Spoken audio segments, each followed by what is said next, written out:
All right.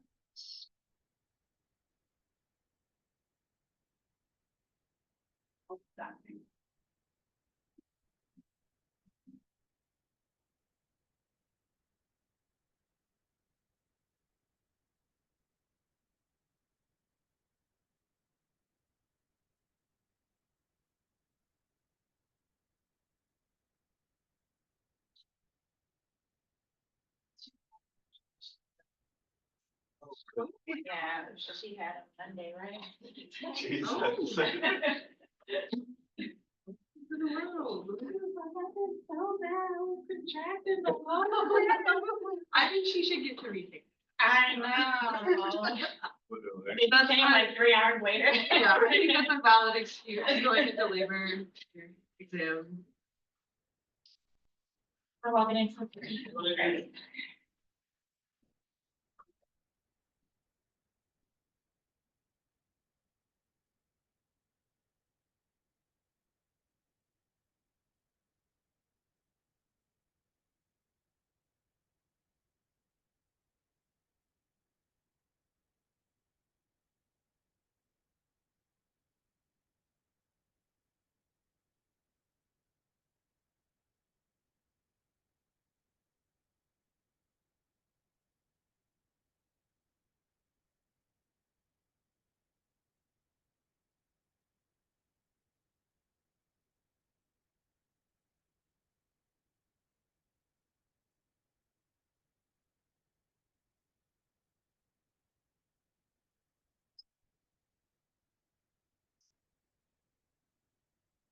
I'm just letting up respond to sometimes.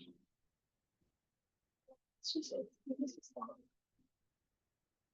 It was just not. I got kicked out of it on my phone, and also I was trying to look up earlier. I was trying to look up something on my phone. I thought it was just my phone thing. And just pushed.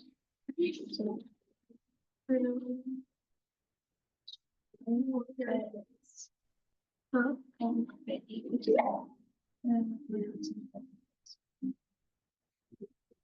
We've all been there. And then we tried waking up at like 6:30 to the morning from 7 all the way to 8. And I was like, am I gonna make it? I didn't know that. And I almost debated joining online. That was just like, And then the next one, I have it at my. I was doing this weekend. Yesterday and stuff also.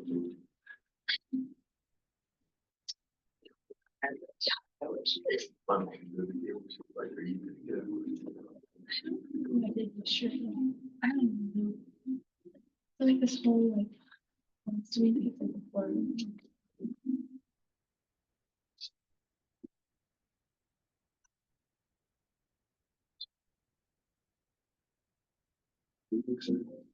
It's gonna break. Now we don't really get Thanksgiving. We don't. Like the only day we don't have class would be on. Yeah. Like it means like it's our only day off. Gotcha. Unless you have classes like on Thursday, you have Thursday classes Sunday, like you get it like. I still can get it back, like I'm sure we're still gonna have school. Yeah. It's not like That's they're what- really over. That's why I was really like, was this really a break? Cause I was like looking, I had 11 assignments today. And I was like, this isn't a break to me. These chapters that I go. These chapters are hard. Yeah. Wow. Like I would That makes say me question, I'd be like, girl, I don't know. Today, and I was like, I don't know what this is asking. Or, Yeah. like, Yeah. Yeah. I was like, I don't know what this is asking. Like, I was struggling, like how to just format them into Right. concepts. Yes, Yeah. yes, So, yeah. like, I just kind of like. Yeah, it's did all. whatever made sense in my mind. And I was like, Yeah. on 11, and then on 12, I'm not gonna lie. 11 and 12. No, I've only got 5. No, I used to do what, 5 and 7. What are we talking about? For what? The concepts of 1 through 5 and then 1 through 7. Oh, what do you mean? The numbers, the first map was only 5 questions. But it was like. But It was like broken down into Yeah, like yeah, 20. but it was only 5, so I don't know which ones you're talking about. the chemical part. Okay, so that was question 2 on. Like this one, I don't like categorizing the chemical or like questions. So I was like. Oh, okay, I just go down the list and do each question and then literally write it. So I get the point. That's why when you said yours, What I so do, what I usually do every week is I take what the questions that she liked and everything, and I put it into like, yeah, I still make sure the questions are answered. I just don't go through the Oh, questions, yeah. like how you're. I specifically go like the first question was in never mind, sorry. Oh, yeah, I don't be doing all. Like I literally do verbatim. See, like, I do like So that. what And I do I is I take all the questions that she asked, put it into ChatGPT and like make a concept map. So it Gotcha. lists out how to do it, and then I just go through all the questions on my own and make it that. Yeah, that's why I was like Cause sitting it there. like gives me a format to start with, so I feel like it makes it a little easier for myself to do it. Well, did overstimulate you though because of all of the like. But The drugs, yeah. I'm just honest, She's like, "Hey, sometimes you just need help." Yeah. And I was like, She's gonna ask me a question. and I'll be She's like, gonna look up a term, I don't know. that's like my biggest prediction. She's gonna be like, okay, the whole thing's over. Tell me exactly what. like,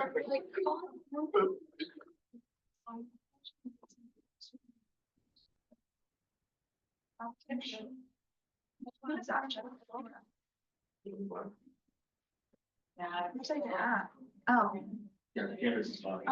Yeah. I was saying, I kind Okay, so that was her talking about the cows getting the 75% of our antibiotics. Yeah, so it was on the slides, they what weren't interesting. listed really, it wasn't listed It like wasn't listed, environmental. it was literally Yeah. one sentence that had all 3 Yeah. names in it. And then, Basically what I did is I Yeah, looked 'cause them she- up to break it down for myself, because I didn't understand. I literally Googled the concept map and it kind of told me the same thing. So when I went back to the PowerPoint, it was literally just one sentence. That's literally it. Yeah,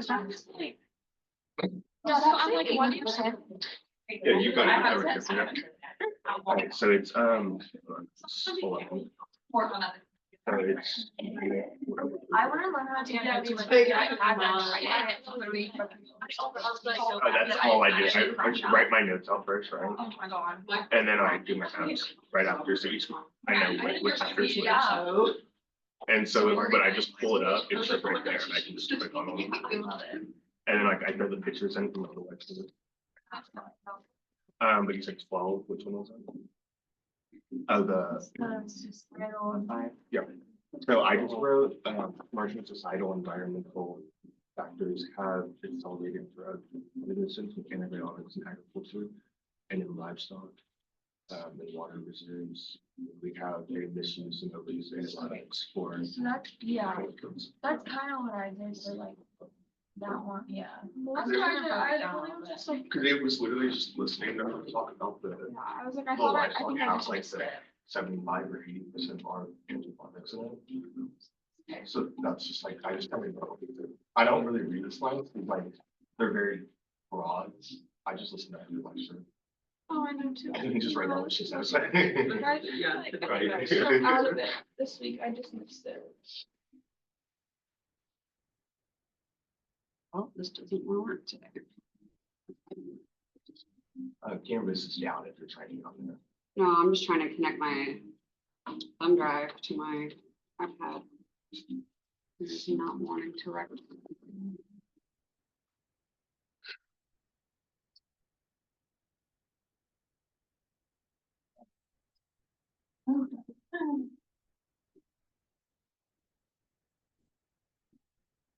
Did the other girl let you know that she gave birth to a baby? Yes, she did. Okay. Mhm. I told her, she was all like, I'm gonna join on Zoom, I'm gonna do all this, and I'm like, listen. Take care of you. Yeah, Take care. exactly. Take care of you. At least she made it all the way to university. I know. Paul Ray came at a good time. Right? Wow.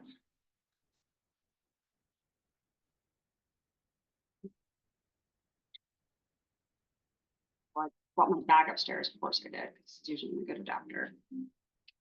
It's just not recognizing it. Oh, there it goes, of course.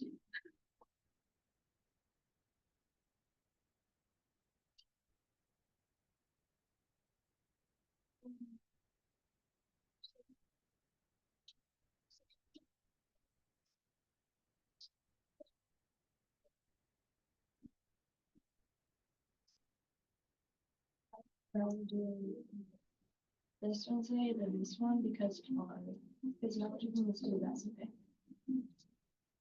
So I'd rather have that one, so we do both. So I'm thinking. Why is my next one down? Honestly, I can. I don't know why. So it was on mine earlier and it said like, click to kick out. It was like, oh. Right, that's what I'm thinking, like, I don't know if we can, but we can. I'm like, I'm trying to think. All right, just make sure you're signed in. We're gonna get started now. How long is Cameron gonna be? Nobody's I'm really like, that let was me down go because and it's check, one. and then I'll go to the website, and if we can, we can. They might not do even know yet. This one's. Yeah, it's like 2 a.m. How's that? Yeah. Yeah, I mean, I had a student email me last night saying that they tried to upload their stuff. They were late uploading, they admitted that. They're like, but it's 3 a.m. and I am trying to upload it and there's no. All right, so we did our unit 3 exams.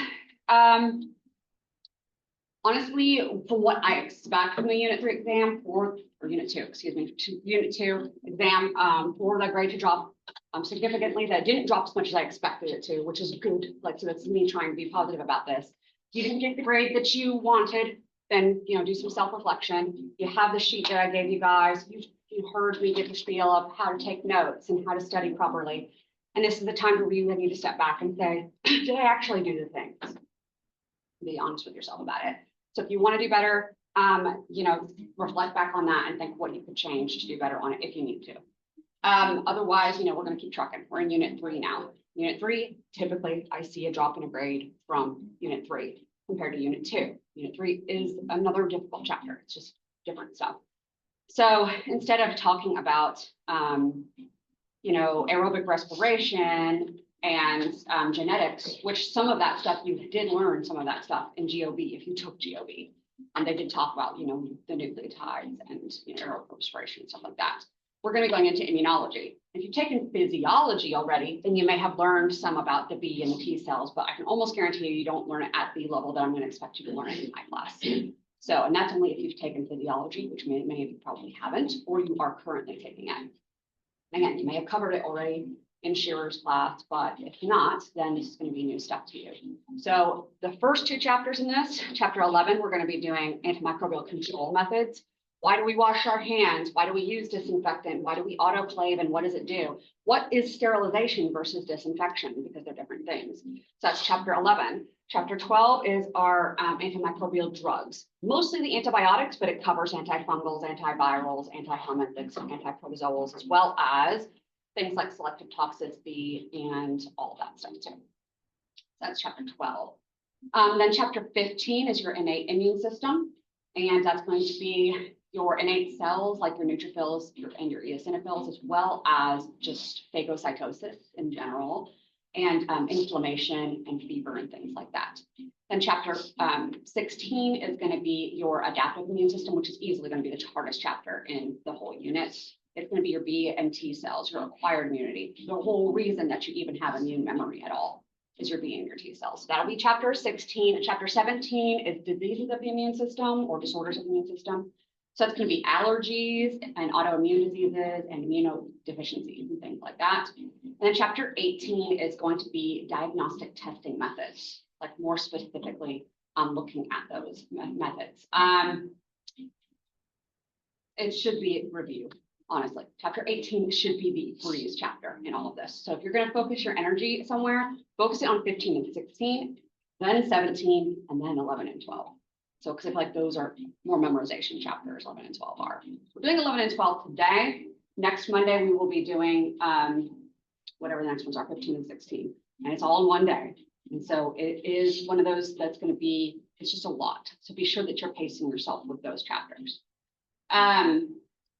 Something you may have noticed, I sent the announcement out. Oh, well, and Canvas is down, so you might not have gotten the announcement yet, but we'll be getting it once Canvas is back up. I sent out the announcement for, hey, reminder that in a month we have our presentations due, right? And it had like your names and your days and what days you're presenting. And you may have noticed that one of the days that some people will be presenting is on November 25th, which is the Monday before Thanksgiving. Just a reminder, I do expect you to be in class the Monday before Thanksgiving. That same week of Thanksgiving. We don't have that week off. And we're expected to have butts and seats that day. And so that's a reminder, you're gonna get another email about a reminder like, hey, we don't only have people presenting that day and you're supposed to be in class, we have a lab exam that day. That's our lab final day.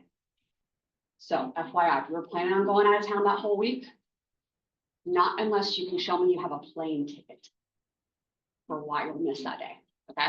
If you're like, hey, no, I was gonna go visit my family in Ada, not gonna pass.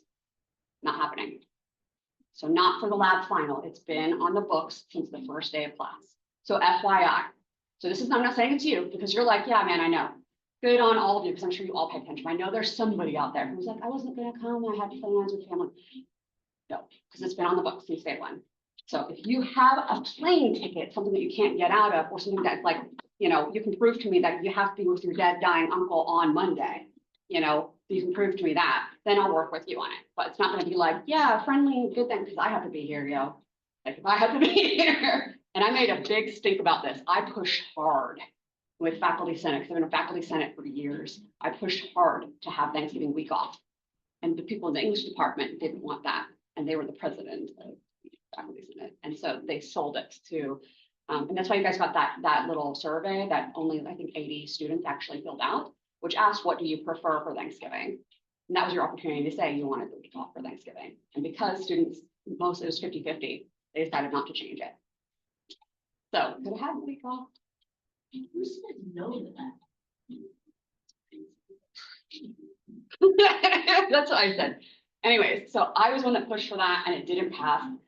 Because it was the option between, don't get me wrong, it was the option between having a fall break or having a full Thanksgiving week off. Now, if you have kids, then your kids have the full Thanksgiving week off for school. That's how all of the school districts in the whole state are. So that's what I was pushing for, was for my folks that have kids. And did I love having my fall break? Absolutely. I needed the break too. But when it comes to Thanksgiving, you're all going to wish you had that whole week off. And many professors often give off that week anyway. Those are almost always the professors that have tenure. I don't. And I would like to have tenure. So I'm not going to be bending those rules because I can't afford to not get tenure. I've been here for 4 years. Yeah, I have to be here for 7 to get tenure. So I'm biding my time. And then unfortunately for you guys, that's how that's gonna go. So we have required assignments on the Monday and Tuesday. You guys aren't here on Tuesdays, but my Tuesday, Thursday people are gonna hate it more because they have their lab exam on the Tuesday before Thanksgiving. But we won't have that Wednesday, right? You won't have the Wednesday. And so that is not officially on the books, but traditionally, the president of OSU has always given the Wednesday off. Even if they don't, I will. Because it's just like, they should have announced it by the beginning of the year and they haven't. And so I'm just assuming they're going to, because it's always like literally for decades, they've given that day off. So I'm assuming that's going to be the case. So anyway, so that's the update. So be aware that we do have the lab final and we do have presentations on 11/25, which is the Monday of Thanksgiving week. Again, if you have a plane ticket or something that you're like, yep, not going to get out of it, and you can prove it to me that you can't get out of it, that you have some reason for that, then let me know and we'll schedule you appropriately. But other than that, that's the only thing that's going to be preventing that.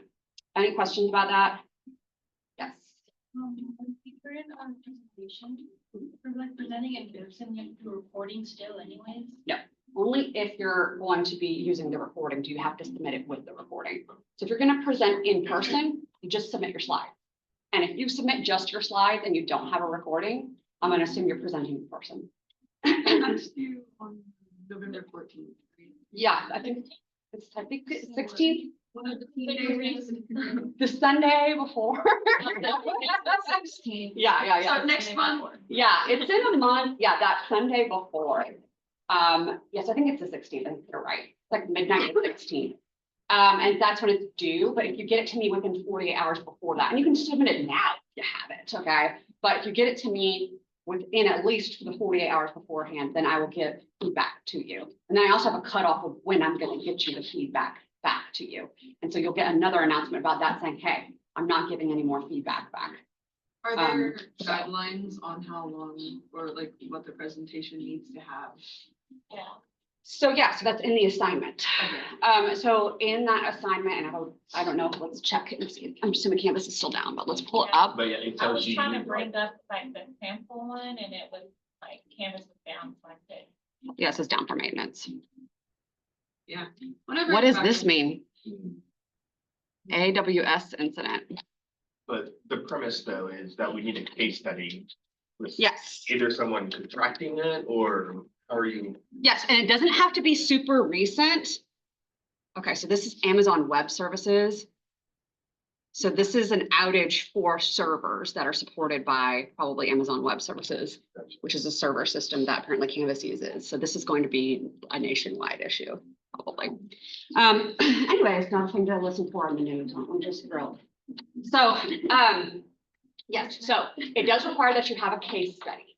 And that case study, it doesn't have to be a recent one, but it has to be talking about at least one patient, or it can be like a review of a set of patients. But it should talk about symptoms and how the patient or patients were treated or something like that. So it needs to be a peer-reviewed journal, like the ones that we have in a lot of our exercises. It needs to be a peer-reviewed, and you can find those if you're looking directly for the source. You go to PubMed. If you don't know what PubMed is, you're behind in the game. So PubMed is the source for all of your like scientific articles of any kind. It doesn't have to be medical. PubMed, National Institutes of Health, and then you might search for, I don't know, you have anthrax case study. And these are all peer-reviewed journals. And you could say a case study on anthrax in an 8-month-old infant. Okay. So this is the best place to search for. If you want to just Google it, you can, but these are all peer-reviewed journals that are published in peer-reviewed journals. This is what this site is for peer-reviewed journals. And so you can find something like that. Then you're going to open these. So if we opened that first one, the journal that it was found in was the journal called Bioinformation. It was in the March 2024 issue. That's the date it was published. And here is the citation data for that, which you do have to have APA citation styles there. So here you can click cite and you could literally click APA. Perfect. You're welcome. Oh, my goodness. So if you're going to cite the textbook or anything like that, because a lot of people are going to be using their case study and the textbook, and that should be enough to get you through. But if you want to pull pictures from online of like pictures of sores, that what anthrax sores look like, or what if you're doing gonorrhea, please put pictures. Like I've said before, be realistic with whatever topic you chose. Put the pictures of what the illness looks like or what the rash looks like or whatever. But if you do that, then you need to cite those as well. But you can use, there's a lot of plug and play citation type websites that'll help you put it into APA format. And as long as it's generally in APA format, as long as you made an effort to put it in APA, I'm probably not going to be picky about it. I'm going to look over it a little bit. I am not. A reference slide at the end. Reference slide at the end, or you could have like on your page, like little mini citations throughout it. Either way, as long as it's cited somehow. Oh. So I don't have any like requirement for how you cite it, as long as it's in APA format. Specifically for some of ours that say like mammals next to them, are we allowed to do your final patient cases, or do you want? I don't, it'll say like, some of you guys might have picked, sorry, I have a like mosquito bite on my neck that itches so bad and I keep scratching it. And so I have to put a Band-Aid over it so that I don't scratch it. Now I'm just picking at the Band-Aid. It's just so bad. So if it says like brucellosis in cattle or something like that, and you want to give information for humans, I don't have too much of an issue for that. Okay. So if it does say like cattle, but you're going to cover it in humans, then cover it well in humans. And I don't mind that. Okay. If it says mammals, like rabies. Okay. So if it says rabies, mammals, if you're going to cover people, then that is fine. But be sure you cover people well. You might mention it's found in all mammals. And it's not typically found in marsupials. You might give a little reason for that, but I'm not going to count you off if you don't talk about why it's not found in marsupials, for example. But yeah, does that make sense? Does that help a little bit? Okay, once Canvas is back up, honestly, not looking that this is like a server type of an issue. I'm really hoping that that doesn't take super long. 'Cause who knows with these things at this point. But once Canvas is back up, you'll be able to look at the assignment and it'll say you need to cover, you know, the name of the organism, basically the major virulence factors of the organism, signs and symptoms of it, transmission methods, treatments that are given. And some don't have treatments. Like, especially like if you picked one that's like the common cold, what do we do to treat the common cold? We basically do like home care, comfort care, stuff like that. You'll just say that, like, just, you know, traditionally doctors will just advise that you push fluids and and, get rest. And that's okay to say that to a treat with fever with Tylenol, something like that. So whatever is appropriate for your thing. It'll also ask you to talk about risk factors. Because some of these diseases, like if you chose something like toxoplasmosis, most healthy adults won't get toxoplasmosis, but little babies or pregnant women or elderly people with immunocompromised situations, they'll have toxoplasmosis. So a risk factor for that would be immunocompromised, being pregnant, stuff like that. So even if most of the population might not get the disease, tell me about the risk factors. Tell me why that population would be more at risk for that disease, and cover it in the detail. The example one that I have on there is, I think it is just, did I update it with an actual, has anybody looked at it? Does it have an actual student example? Or did it have like a blank slide? A student example, okay, because I was like pretty sure I updated it with a student example. Yeah, you're right, it does. I remember doing that. Okay, so it has a student example on there that you guys can actually look at the slides. And I think that there's a recording too. There's like a student slides, and then there's also like a recording that a student did. So if you want to see what a recording would look like. Your presentations themselves, when you do present, prepare for them. I mean, I say about 8 to 10 minutes long, but you don't have to stress about it. So if you go over that, that's okay. But if you're taking less than 5 minutes, you're probably not covering the content well. And like I've said previously, I don't want you reading your slides. If you read a couple things off of your slides, you'll be fine. But if you're generally like up here telling me about, rabies infects all types of mammals and blah, blah, blah, blah, blah, and you're not like reading it off the slide, then you're generally fine. Okay. But if you're referencing, rabies is a rhabdovirus, and you're having that kind of reference, and that's generally okay. Okay, you'll be fine. I don't expect you to be able to pronounce some of these words that you're going to be saying. Try your best to say them. Many of the times when I'm talking to you guys about Escherichia coli or something like that, I'm saying it because that's the way that I became comfortable saying it, not necessarily because that's the way that there's a right way or a wrong way. Some of these terms you can ask many different members of the medical community, and they'll say it one way, and some people will say it other ways. If you've ever taken chemistry with Dr. Singh, then he says capillaries instead of capillaries. He's from Trinidad, and I guess that's how they say things. People think he's from India. He's from Trinidad. And I guess they were colonized by the British, and capillaries is how the British say it. And that is weird to me. So for what it's worth, you pronounce it however you want to pronounce it. Yeah. So, like, let's say, I know that my date is something like that, so I was thinking there's a chance I might record it just because that's a long time to me to present to what you do. So would you rather, and decided to do that, rather than doing it early and putting my recording with it, should I bring my slides to you early so that I'm not, because it's not really fair for you to grade my recording and then give me feedback to try to. Right. So if you're going to, that's what I'm going to say. You need to decide now if you're going to do the recording. So I say now, but by the 16th of November, or whatever date that it's due, right? The 16th, I think is the day it's due. The 17th is our first presentation. And so by midnight on the 16th of November, you need to have decided if you're going to do your presentation or your recording. If you're going to do your recording, you need to submit it with your presentation. It must be submitted by the 16th at midnight, not your presentation date. Right. Yeah. So I want your feedback on my slides or presentation. You can submit that as early as you want. So what I would say is, if you're doing a recording, submit your slides early enough, like a day or two before you're going to submit your recording or whatever. And then I'll give you feedback on the slides, and then you can make your recording, and I'll give you feedback with the recording too. And so I can do both for you. You can submit it all at once too, if you want to, if you're one of those people, but then you might risk me saying, hey, you left this out, and then you'll have to re-record your recording. What I will say is, if you record it in PowerPoint, you can record per slide. And so if you just need to redo a slide, you don't have to re-record the whole thing. And then you can save it as a .mp4 like video. And then once you've re-edited it. Does that make sense? Because I feel like that's a little bit easier to do it that way. Is there a face? I don't really care if your face is in it or not. I'm not that picky about it. I mean, I prefer the face because then I can see if you're looking at cards while you're talking or something like that. It makes it more genuine, but I don't require it. I don't require it. Just keep in mind that I am grading on basically the genuineness of your presentation. It's part of the rubric. So if I feel like you are rating off of cards, you're going to lose points.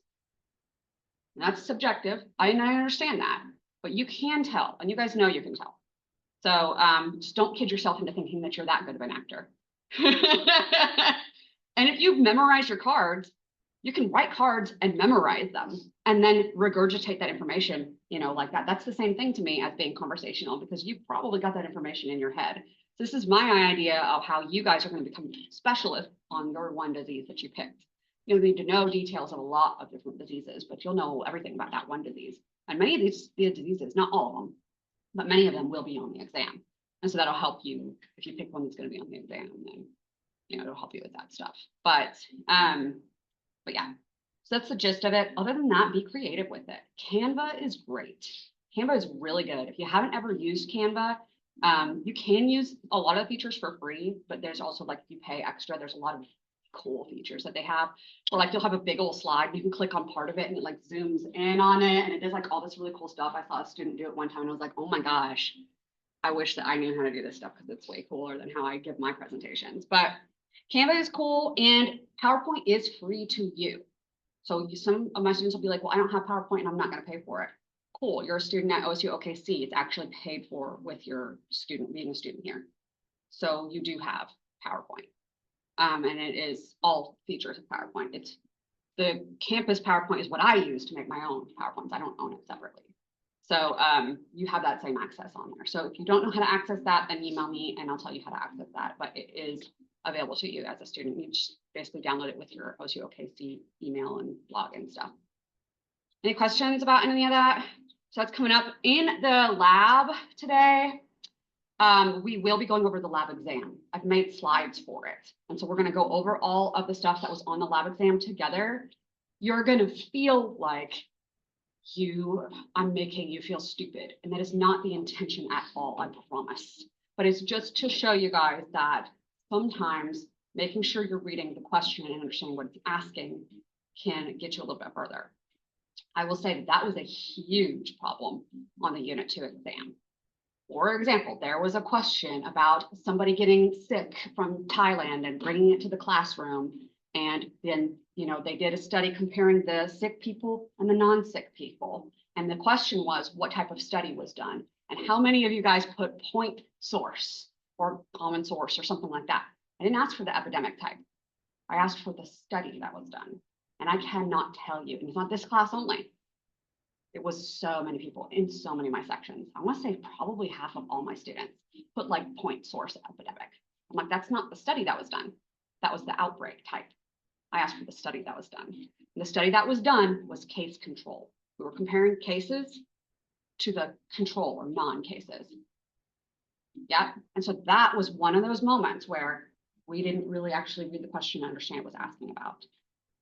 And so that's one of those examples. And it's also one of those things when I say it up here and I explain to you guys, a lot of you guys were like, oh, duh, that's what the question was asking. Or like, duh, like that makes, you're saying it this way. And it is actually really clear to me now. And that's how the lab exam might feel like to some of you too. And I don't know how to help much with the disconnect there, but I'm going to point it out and then you'll see what I mean when I give you specifics, okay? So we're going to go over the lab exam during lab. Labs should be pretty straightforward even with that. We're going to do a gram stain today and I'm going to go over the lab exam and that's all we're doing today. We're going to make sure we're caught up with our unknown report thing too. But again, it shouldn't take long. We good with that? Any other questions? Okay. All right. Let's do Kahoot. Okay, we've got Amna up first. Amna and then London McNair, who is here today. Okay. I see you. Actually, I'm acknowledging it now before I sit here and be like confused about it. If you guys weren't here for it last time, everybody kept saying she's here today. And I was like hearing it and like my brain wasn't reacting. Okay. Let's get going. Chapter 11. And I know we're starting. You might double check that you're still signed in. If you're not, you know the numbers at the bottom of the screen.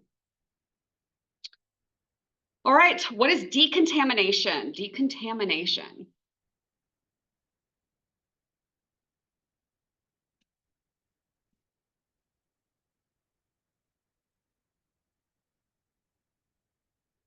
So we have a lot of terms in chapter 11. This is asking us about decontamination. I'm going to ask about disinfection next. So I'm gonna ask Amna about disinfection. So Amna's gonna tell us what disinfection is. So I'm gonna tell you, decontamination is the mechanical removal of microbes from inanimate surfaces, typically inanimate surfaces, okay? So mechanical removal of microbes. So this means if you are sudsing down a surface and using water and spraying it down and you see the dirt get removed, okay, that's decontamination. It's usually removing the microbes, but also like dirt and debris and things like that is counted with it. But we're physically removing the microbes in that situation. And so filtration is also a type of mechanical removal of microbes, type of decontamination. So when we filter something, we're just physically removing microbes from the liquid. And so that's decontamination. It's different than many of the like disinfection. So Amna, what's disinfection?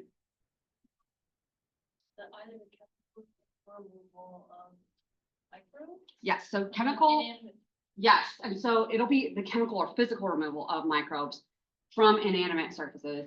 And so disinfection, usually the key with disinfection is it's most microbes. It's not all microbes, not endospores. And so that's the biggest key that we get into with this chapter is that if you're removing endospores, you're probably removing everything. And so if you're killing endospores, they're the hardiest of all of our microbes. And they're dormant and they're inert, but they can still transmit disease that way. And so if you aren't killing the endospores, then you're not killing everything. And so London McNair, what is the term for when we're killing everything? Exactly, that's sterilization. So if you're killing everything, sterilization. If you're getting rid of most microbes, disinfection. If you're mechanically removing the microbes, that's decontamination. If you're removing microbes from a living surface, that's asepsis. And chemicals that perform asepsis are called antiseptics. So antisepsis and asepsis are often an interchangeable term in this chapter. It's more correctly called asepsis. When we talk about aseptic technique, we're talking about living microbes and how they're positioned in things. So it's still living organism situation. We're not killing our microbes that are in our tube, right? We're preventing them from getting on the environment or preventing the environment from getting into our living microbes. So that's why asepsis still applies there, because we're trying to maintain a living organism there. Makes sense? Okay, so let's move on. Good job, guys. A lot of info on this one. A lot of terms. This is definitely flashcard friendly chapter. So asepsis, what was that one?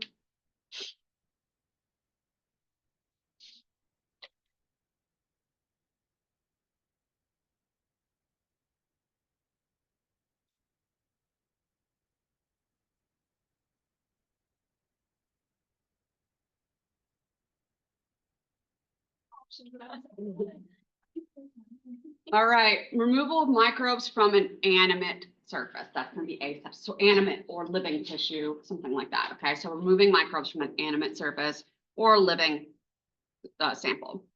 I'm going to go on. I don't feel like there's much I can ask about this. Well, actually, I will. Removal of microbes from an inanimate surface, not all, but most, was the term that we just had. It wasn't the term we just had on the last slide. It was another one that started with a D. Catherine, do you remember what that term was? If we are, is Catherine here? So I curious. I know she has the red hair. These are the ways that I remember. You guys ever seen that Office episode where like Michael is like, this is really rude of me, but Michael will be like baldy and whatever to like the people in the room. I don't think of you guys that way, but I do something like red hair and stuff like that. Anyways, yes, so removing most microbes from an inanimate surface. Do you remember the term for that? Disinfection. So yeah, easy enough. So just again, recall. I can't tell you how much of this chapter is going to be recall of terms, at least in the beginning. And then in the next part, it's going to be which of these are physical methods? Which of these are chemical methods? Which of these physical methods sterilize? Which of these chemical methods sterilize? And then how? And that's what most of this chapter is. Okay, good job. Thank you. Moving on. All right, what does it mean if a method is microbicidal? Oh, you guys know this. Microbicidal. So Lauren, you'll be our next one.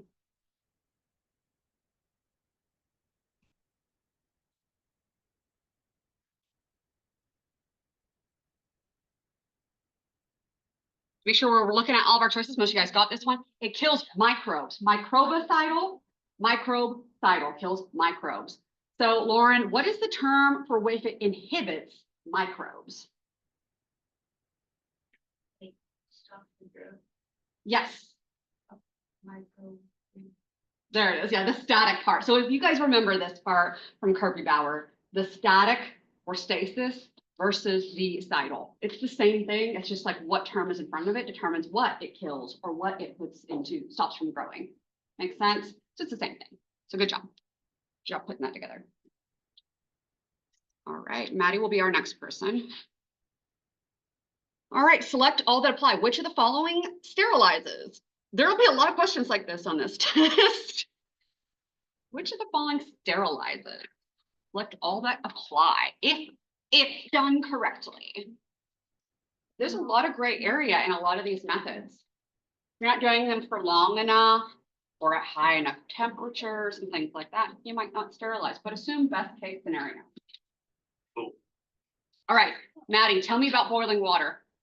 So boiling water, there's multiple reasons why it doesn't really sterilize. You can use it for disinfectants Mhm. because it kills most microbes. It doesn't kill off endospores, Mhm. but you're also not hot enough to really like do a lot of damage, and you're not really exposed long enough to the heat for Right. the microbes to be properly killed. Yeah, exactly. So yeah, The way that I'm kind of differentiating it is I hike a lot, and so I kind of use, like, I have to boil my water Yeah. when I backpack, so that's kind of like what I'm using it for. that's the better option than putting the iodine tablets in, right? Because the Mhm. iodine tablets taste terrible if you've never Yeah, gone they're hiking and awful. done that.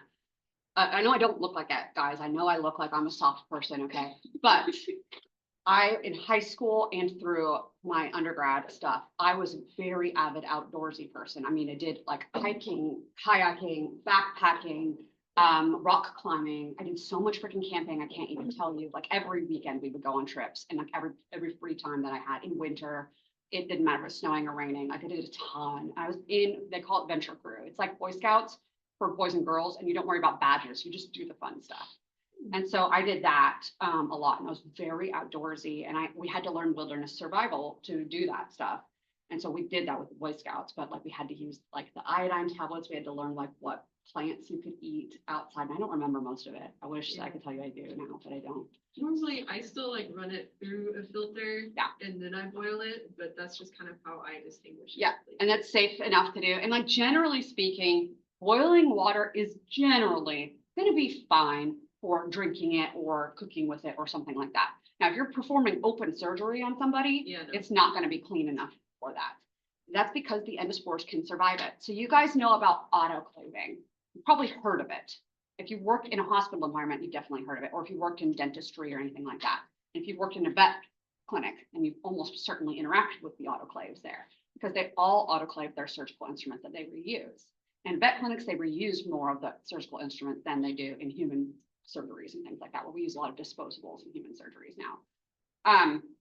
But anyways, they still autoclave quite a bit of their metal instruments. So autoclaving raises the pressure of a chamber.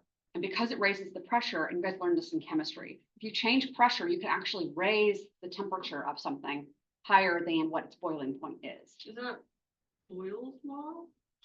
Maybe, I don't remember what it's called, but I think you're right. So it's, yes, so that's the idea of you can keep liquid if you put more pressure onto it at higher temperatures. And so that's the idea where we know water boils at 100 degrees Celsius at 1 atmosphere, the pressure that we're at here. But if we add it up to 15 atmospheres, 15 kilopascals or whatever it is, 15 PSI, pounds per square inch, then we can raise the temperature, the boiling temperature to 121 degrees Celsius. And so that's what autoclaves do. They add pressure, 15 PSI, so you can get the temperature up to 121 degrees Celsius. Otherwise, water won't go that hot. And so we can get it hot enough to kill the endospores. So autoclaves sterilize using pressure and moisture, so steam heat. And if you looked in the chapter at all, then you probably know moist heat works better than dry heat on average. So if I take dry heat at 121 degrees Celsius, we would have to, I think it's 6 hours of dry heat at 121 degrees Celsius versus 20 minutes of moist heat at 121 degrees Celsius. So quite a big difference there. So here we have 2 dry heats. Incineration, which we're talking hundreds to thousands of degrees Celsius there. So we're well above. And so what happens with incineration at a chemical level? Does anybody know?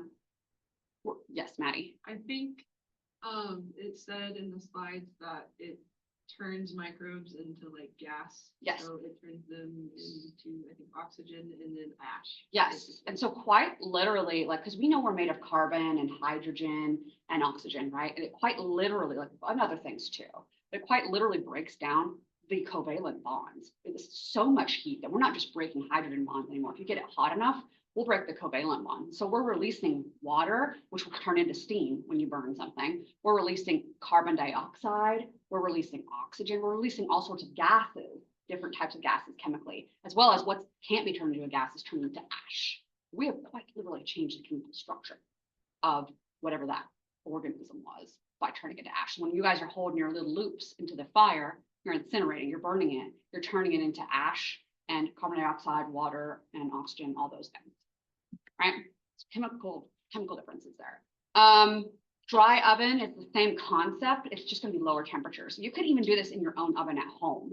So if you really did have a medical emergency and we're like in some sort of weird lockdown or apocalypse or something like that, and you have access to an oven or can build an oven, if you can get the temperature high enough, then you can put medical instruments in there, but you're going to have them in there for like 2 hours at like 350 degrees Fahrenheit.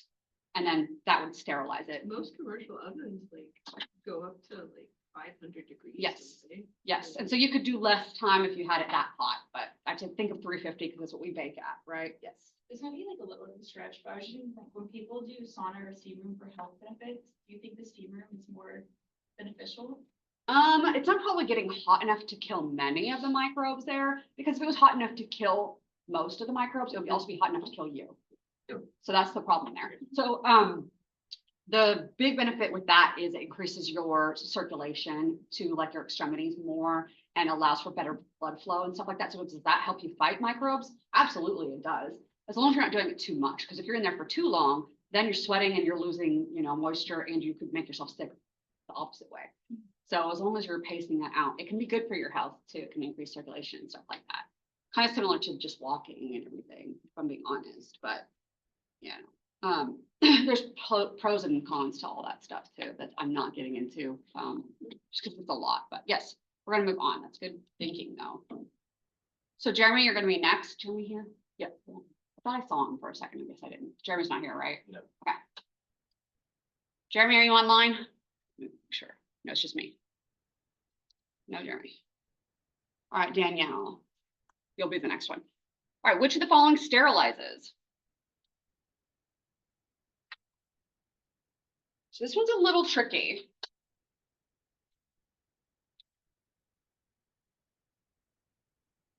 Danielle, I'm going to ask you to tell me what pasteurization is, FYI.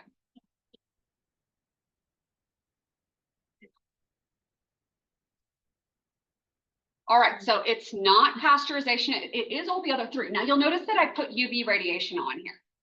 UV radiation is it's a tricky situation. If you have a surface, it's just a surface and it's a hard surface, and you can shoot UV radiation light at that surface, and all you need to sterilize is that surface, then UV radiation can work for that. But if you have like something sitting on the surface, are you penetrating that item? No. So you can only really get a surface, and any surface that's exposed to the UV light could potentially get sterilized if you're having the UV light on long enough. So Danielle, can you tell me what pasteurization is? And it doesn't necessarily sterilize, it just like halts the virus. Yes. But it also doesn't kill endospores for the like heat resistant microbes.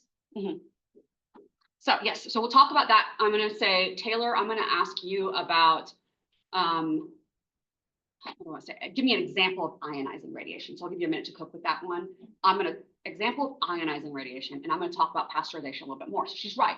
So pasteurization doesn't sterilize. Most of us got that one, right?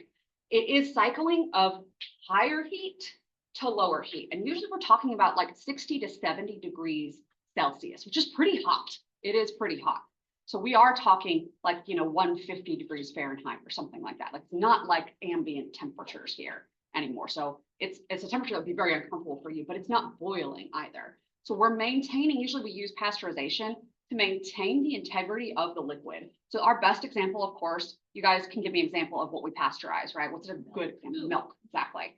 So milk is probably the most popular. They should all. So milk preserves the integrity of the, like pasteurization preserves the integrity of the milk.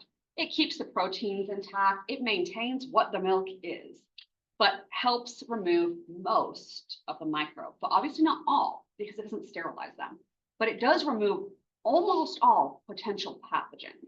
And it reduces the other microbes to a level that they are at such small numbers that if you keep it refrigerated after that, it should maintain itself for a couple weeks to a month, right? So the higher the temperature or the more frequent the hot and cold, the more effective that pasteurization will be. So we have something called pasteurization, like we do with our traditional milk, and we also have ultra pasteurization. So have you ever had ultra pasteurized milk? Does anybody, maybe you guys know this, anybody buy a Brahms milk? Anybody notice that it tastes better? We don't drink Brahms. It tastes so good. It tastes so much better because it's ultra pasteurized. So it has more of the microbes removed. So that's why it tastes better. Yeah, and that's also why it lasts longer on the shelf. And if you ever buy, anybody in here buy Lactaid or something like Lactaid? Because I buy Lactaid. I'm telling you, if you haven't bought, if you are not much of a milk drinker, I'm not. So I don't drink glasses of milk. I used to be married to my first husband. His whole family, they're a very large Catholic family. And they drank milk with every meal. And they just had milk out on the table and they would drink it like I would drink water or something, okay? And yeah, it was breaking any bones. right. And that it was not how I was raised either. And so I had milk with my cereal, and that was about the extent of when I would be in contact with milk. Or for I buy it for my Oreos, to dump my Oreos in, okay? Or to make hot chocolate, which hot chocolate is way better made with milk than with water, by the way. So that's why now I buy milk, it's those random sort of things like that. And I don't eat cereal every day as an adult. So I buy Lactaid, and it lasts months in the fridge, even after you open it and you've been using it months, you guys. So if you're not a big milk drinker, save yourselves a penny and buy Lactaid, and it will last you longer. Yes. Fun fact, one of the main reasons why we have like such a rigorous pasteurization process here in America is because of Al Capone. He was one of the main people that pushed it, funnily enough. Yeah, weird. Yeah, and I've heard that before, and I don't know much about it, but yes, you're absolutely right. So pasteurization is extremely effective at maintaining the quality of the milk and also preventing the microbes. So you're still getting the milk and all the stuff that's gonna, you still even get some microbes in it. It's not sterile, but we're just removing the likelihood of there being anthrax or E. coli or something that you wouldn't want in your milk. You can say all day long, oh, the live cultures in the real milk. Okay, take a probiotic, was what I would say, because those are controlled microbes that you know are good for your body. And I wouldn't risk, drinking anthrax or drinking, E.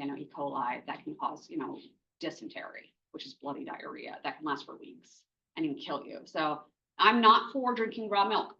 Pasteurize it. Okay.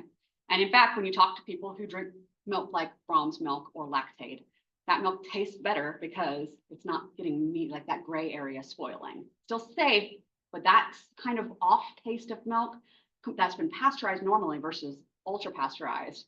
That difference is caused by the microbes. That's the difference in the taste. So it's the thing. You do you, yeah. You do you, but that's the difference. Okay. This class is turning into like such a germaphobe. I hate it. That's a student will ask me. They're like, how do you do Obsessed life? with, like, just knowing all learning this now. I just, Ugh. I don't really, I try to talk about it, but I try not to think about it too much in my day-to-day life. Okay, so Taylor, you're gonna tell us about an example of ionizing radiation. Gamma rays and X-rays. Yes, gamma rays and X-rays. Most often when we are using ionizing radiation to sterilize something, we're often using gamma radiation. And so this is something like a radiation source of some kind where we just open up the floodgates and let radiation do its work. And it's energy. These are energy waves that are coming from particles that are causing chemical reactions. They cause ions. That's why it's called ionizing. And so what's an ion? You guys remember this. What an ion is an organism. It's an atom that has lost an electron or gained an electron. It has lost one or gained one, and now it's got a charge because of that electron situation. So we're using literally energy waves to cause atoms to gain an electron or lose an electron and become an ion. So it's ionizing because of that.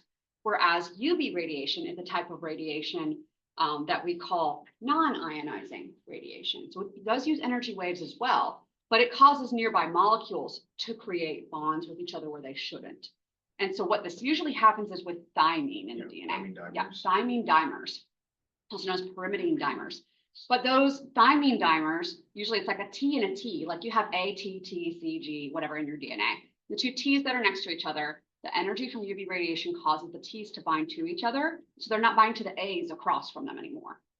And so then when you are trying to replicate your cells and they're making copies of the DNA, it can't get the T's to bind with A's. And so then that causes issues with your cells and can lead to mutations in the DNA to try to compensate for it and whatever. So your cells have machinery in place to repair that.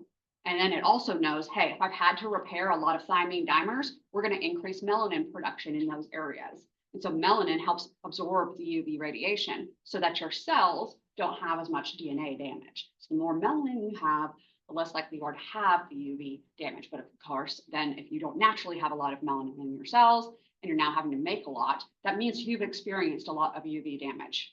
So if you're tanning from sunlight, then that means you're getting UV damage, right?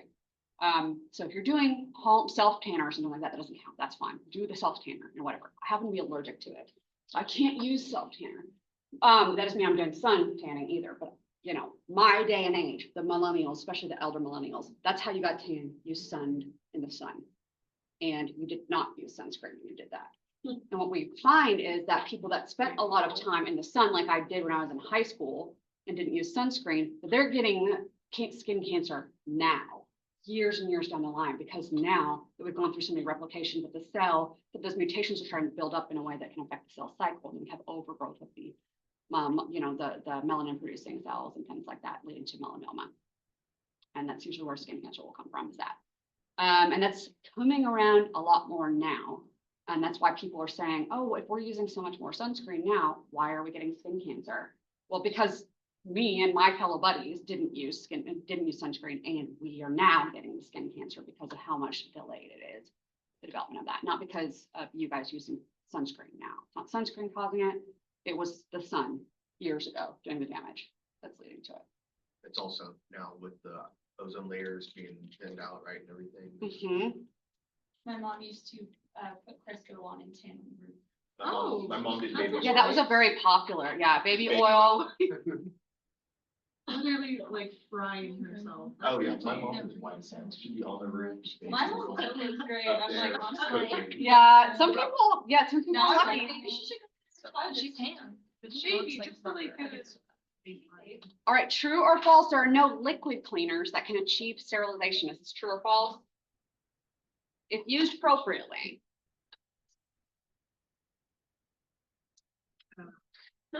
So Jimena, I'm going to ask you to give me an example of a halogen chemical cleaner.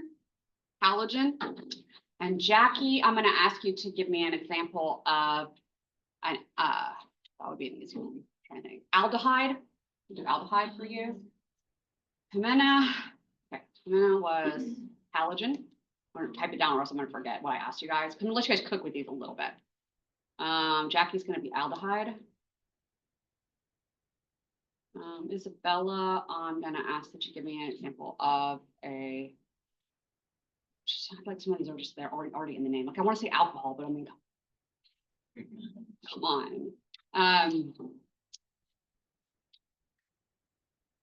A gas that can sterilize. We'll stop there for now. Okay. So are there liquid cleaners that can achieve sterilization? There are, if used in the right concentration. London Cooper, I'm going to ask that you tell me about an oxidative chemical. Oxidative. Okay. Those are pretty straightforward. I feel like there's a lot of options in a lot of these categories, so we'll go from there. Okay, so there are some, and some of them might be examples that we're going to get from some of our students here in a little bit. So Jimena, can you tell me a halogen? Bleach, perfect. And even bleach, if used at a high enough concentration and exposed for a long enough period of time, as long as we don't have things like body fluids or something like that interfering, then those things, so I'm sorry, my coworkers are popping off about this Canvas thing going on right now. And if you guys aren't hearing it, but I'm seeing it on my, it's just constantly messages popping up on my thing. Anyways, yes, so bleach, if you use it high enough concentration and there's no like body fluids watering it down, no pus, no poop, no urine, no blood interfering with it. We're using bleach at a concentrated level for long enough, like we're talking 20 minutes to an hour of exposure time, you can sterilize with bleach and other halogen cleaners like that are based off of chlorine or iodine. So chlorine and iodine are the most common ones. In fact, we even use chlorine in pools and things like that. We use bromine in hot tubs because it doesn't sublimate as quickly, so turn into gas as chlorine does, and is almost as effective as it is. Fluorine is another one. Fluorine is actually more electronegative than oxygen is.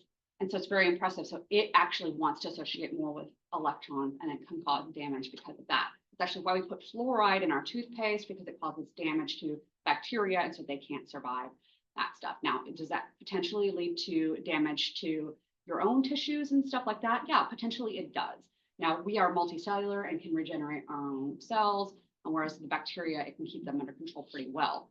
So again, it matters what concentration we're doing it at and how we're using it and stuff like that. You could potentially use these things to sterilize with.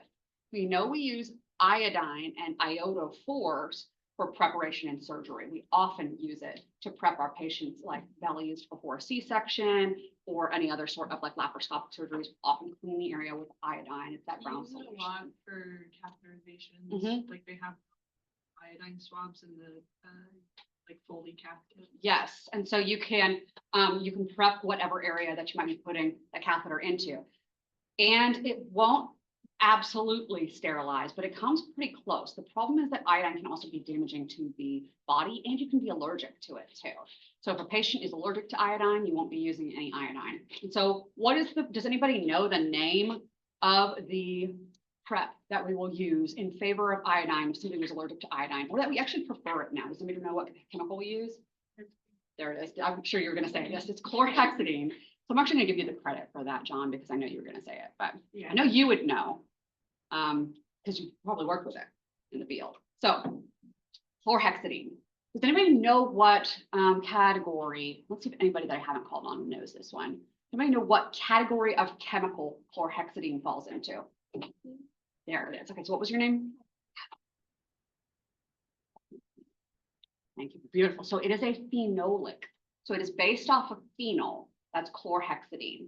And so none of the phenolics sterilize. We do know that Joseph Lister used phenol, also known as carbolic acid, to decontaminate or disinfect his operating theaters, but it didn't sterilize.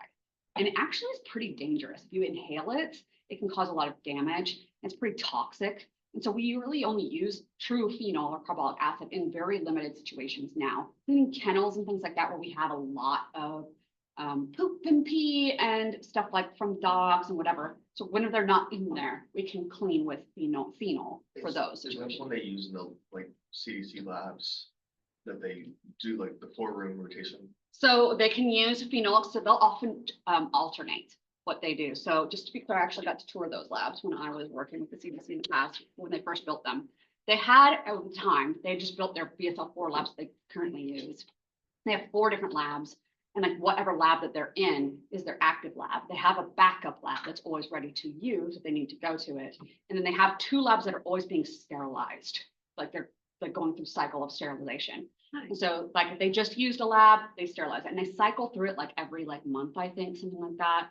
They don't have to move their equipment. It's the same equipment in every room. They just have to move their samples from room to room. And they alternate like that. So that way, if you're working with live Ebola, you're not going to be as likely to have fill with Ebola in all the nooks and crannies and stuff like that. So that's how they would do their BSL-4 stuff. And they walk through chemical showers to go into it and everything like that. So yes, the chemical showers do use phenol for that. So they'll wear a big suit and it's like hot phenol too. It's not just phenol, it's like a hot chemical shower.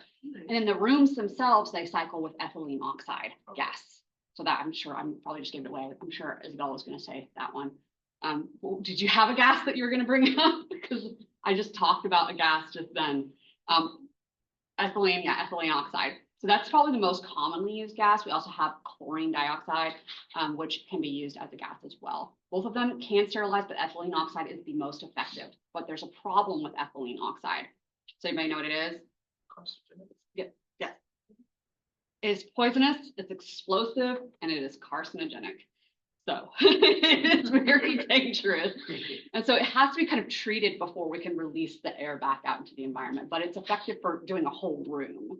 And so we can turn that whole room into a chemiclave, which is using chemicals to sterilize the room instead of, the pressure and the temperature and the steam, stuff like that. All right, so good job, good discussion there. Jackie, any aldehydes? So we can use, so methanol is kind of related to that, so you're not wrong. Methanol would be an alcohol.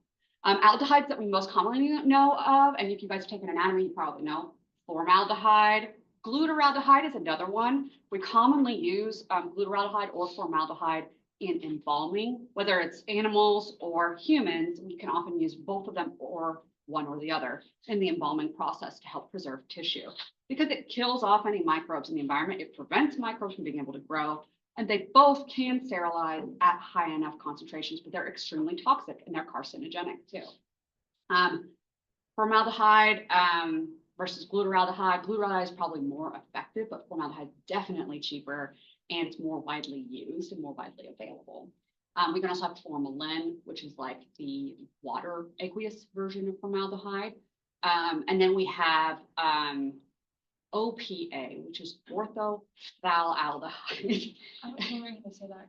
Yeah, that's a word, man. Orthophthalaldehyde or OPA, which is more expensive and it is not sterilized, but it's not as toxic. And so if you're going to be working with something where you might want to use aldehydes as a disinfectant regularly, then we might reach for orthophthalaldehyde for that one. All right, oxidative, London. Hydrogen peroxide, beautiful. So hydrogen peroxide, we learned about this in previous chapters. Hydrogen peroxide causes oxidative damage because it creates free radicals or those reactive oxygen species. So oxygen that has the ability to react with other molecules and cause electron transfers and things like that. So oxidation, reduction, electron transfers. And so hydrogen peroxide at minimum of 6%, but we typically use it at 35% for sterilization. You can sterilize with hydrogen peroxide. You cannot buy hydrogen peroxide at that concentration over the counter. But you can buy 3% hydrogen peroxide, which is what you get in the brown bottle when you go to CVS or whatever. 3% doesn't sterilize, but it does disinfect. And so it still has that oxidative process, but it's not going to be enough to kill you. Okay, but if we get high enough to that 35%, which is what we typically use in a chemiclave, with that, those will be for instruments that can't withstand the high heat that we sometimes use. Because they rust. Yes, they might be rust because of the water. Oxidative stuff like hydrogen peroxide can also cause rusting too, so there's an issue with that. But if it can't withstand the heat, like plastic, certain kinds of plastics will melt just because of heat, right? And so if you need to sterilize it, you might sterilize it with high concentrations of hydrogen peroxide in a chemiclave. Not uncommon to see those used.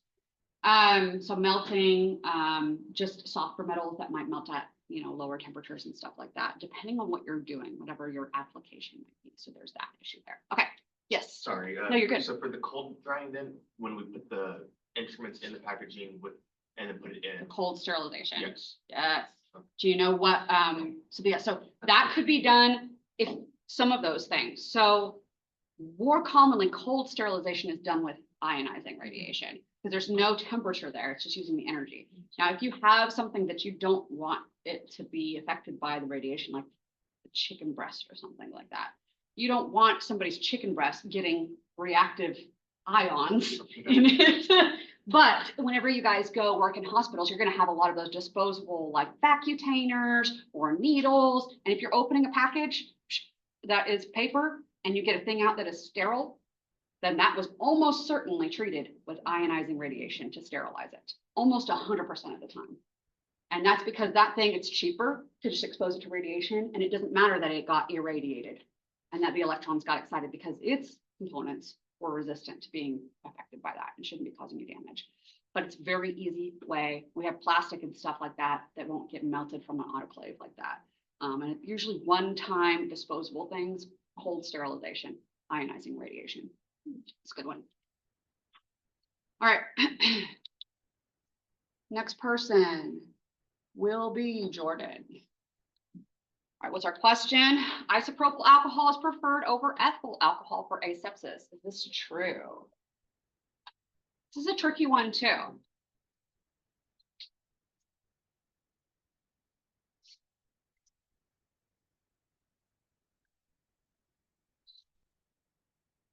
Ethyl. You guys remember methyl ethyl propyl butyl?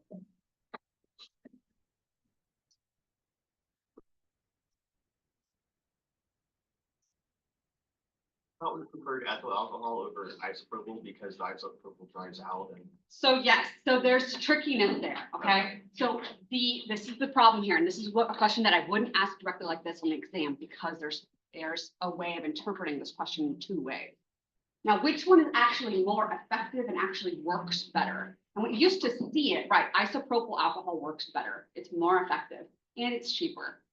So it's actually preferred over. So when you guys do alcohol preps on your patients, what do you use? Right, it's isopropyl because it actually works better. So isopropyl is preferred for asepsis because it works better and it's cheaper also. But ethyl alcohol is better for routine use on like hand sanitizer and stuff like that because it's friendlier to the skin barrier. So you got both sides of that there with your question. So if you're using it routinely all the time, continuously, like if you're actually working in a hospital and you need to use hand sanitizer all the time, we've switched now to ethyl alcohol after COVID because people were using so much hand sanitizer that using isopropyl alcohol, which is what hand sanitizer used to be, I can assure you of that. You might not have paid attention to it before. But before COVID, hand sanitizer used to be isopropyl alcohol. They switched to ethyl because people were using it so often and it was causing dry skin and cracks in the skin, which then opened them up to infection stuff. So we switched to that because of that routine use. But if we're actually wanting it to be as clean as possible, we prefer isopropyl alcohol. So ethyl alcohol, propyl alcohol. Okay, so ethyl alcohol, also known as ethanol.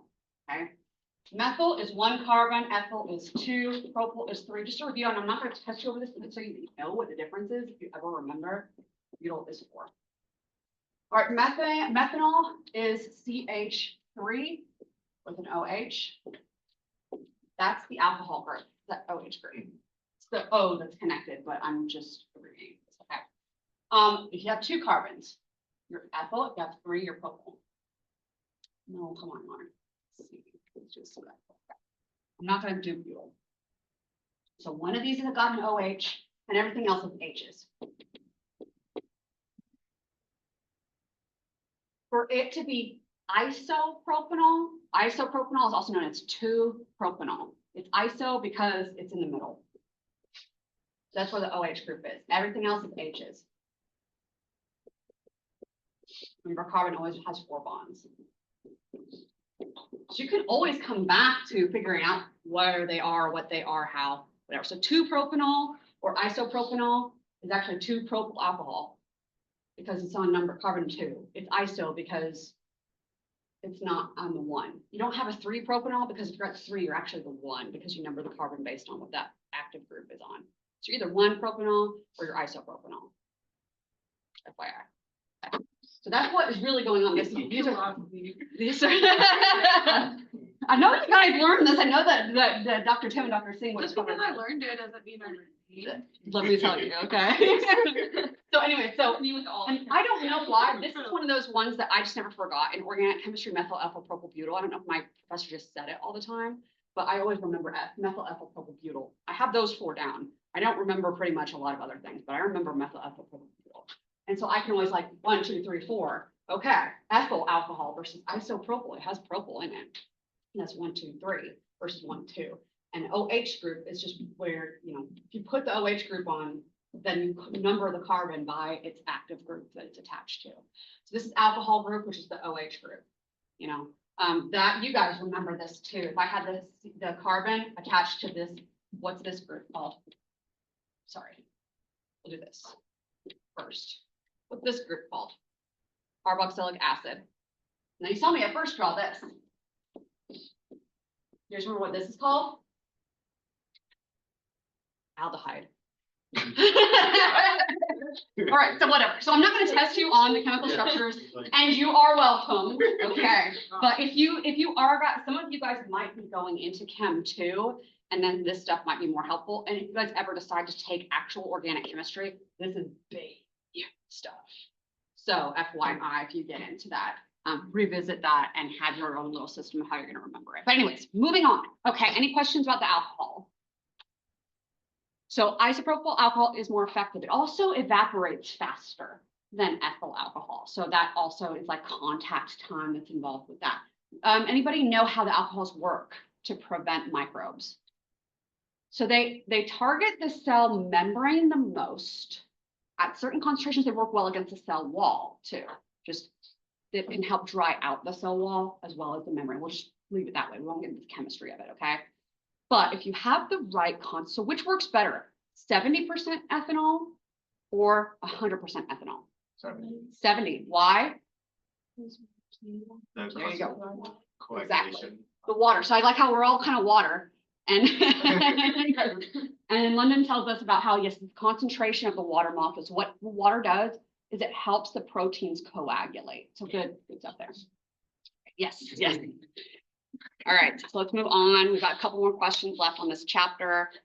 Which of the following is not a halogen?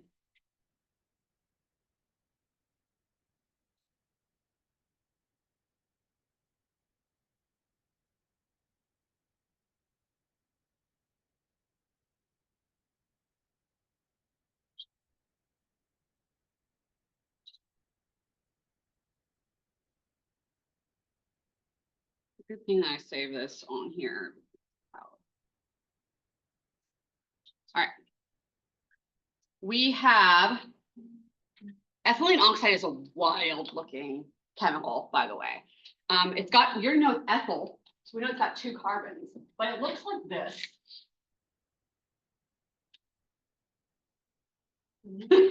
So these are carbons, obviously. You guys know the drill. And so these each have an H coming off of them. It's got this triangle shape to it. So this is ethylene oxide. Ethylene oxide is our non-halogen. So bleach we've already talked about. That bleach has chlorine in it, and that's what makes it a halogen. The halogens are all the ones in that second column from the right. So the fluorine, chlorine, bromine, iodine, whatever the other stuff is over there. But those top 4 are the ones that we are going to see most commonly. I don't know what AT is or whatever. Never going to matter. All right, move on. Question 9. Select all that apply. From these choices, which are the most difficult pathogens to eliminate completely?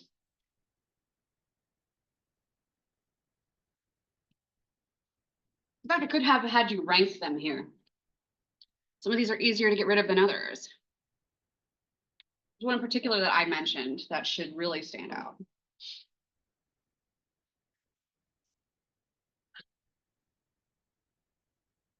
This did not say what I was doing.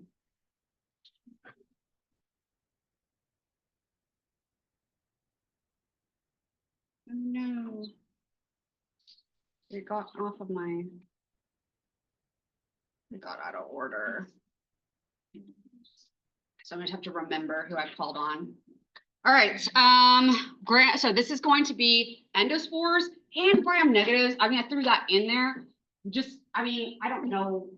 I don't think I meant to select gram negatives. I think this was question was I didn't mean to select it, and that was my fault. So endospores and then gram positives generally, and then gram negatives generally, and then the envelope viruses are probably the easiest to get rid of. So non-enveloped comes before enveloped. So it's harder to get rid of non-enveloped because the envelope, which is the cell membrane, makes it more simple being dried out basically. So they are actually the easiest to get rid of. So really the real answer here is endospores. As long as you remember the endospores, you're gonna be good to go, okay? So this was my fault on this question. The gram negative on the list was higher up. Than the gram positive. Was it? Okay. And maybe that's because it has the double membrane. Yeah. And it is. And I don't, like I said, I'm not gonna make you guys recall the whole list. Which one is the third most? You can remember endospores. that they're the hardest to get rid of. And I feel like that's pretty self-explanatory in this whole thing. It pretty much determines whether you're sterilizing or not. Are you getting rid of the endospores? And the term for getting rid of this endospores, we call it sporicidal. If you hear sporicidal, it means we're killing the endospores specifically. If it's sporicidal, it's killing everything else. Good. Good discussion there. How do surfactants work? And I'm gonna ask Sammy. Is Sammy here today? She's gonna pick up her exam. Is Kaya here? Yeah. Is Kaylee here? Because I haven't called on you, right? Sorry, my whole list got out of order. You're gonna tell me about an example of a surfactant. That's one that I forgot in the earlier thing. Surfactant. And you don't have to write the second, I'll come back to you. Okay, so surfactants, the way that they work is they mimic the molecules of the cell membrane. And so we already know that our cell membrane, if we draw it out, this is the first time I've used the drawing thing today, that's kind of unique. We know our cell membrane looks like this.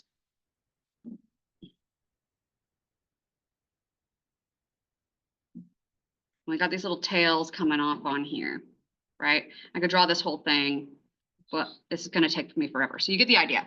And at one of these, if we kind of blow it up, we know we have a PO4, and it's got a negative charge, and it's attached to some stuff that has two chains coming off. And these are all long hydrocarbon chains. So this is a negatively charged head. And the hydrocarbon is what kind of molecule is that tail? Negative. So this will be hydrophobic here. Hydrophobic. So this whole thing, because we have a negatively charged head, like you're getting at here, Deontay, I know you're getting at, is that this whole thing here, we have that negative charged head and we have that long hydrophobic tail, but this whole thing is amphipathic. Amphi, which means both. When you have a hydrophobic and a hydrophilic region, you are amphipathic. So you guys know what molecule this is. This is our phospholipid, right? It's the same drawing for like there's turning surfactant, right? It's very similar. Or nitrogen for parts. Yes. So that was going to be my general question, I guess, but you're fine. You're fine. For Kaylee, what is the group called, I guess, or what is the chemical group for those surfactants? Most common example for them.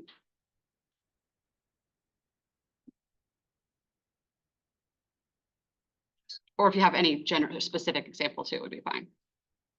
So close, not quite. So the biggest important group in the surfactants are known as the quats. Do you know, so I'll ask you this, do you know why they're called quats? Because there's 4. and like Deontay was saying, and that's fine, we have 4 because there's 4 groups around a nitrogen.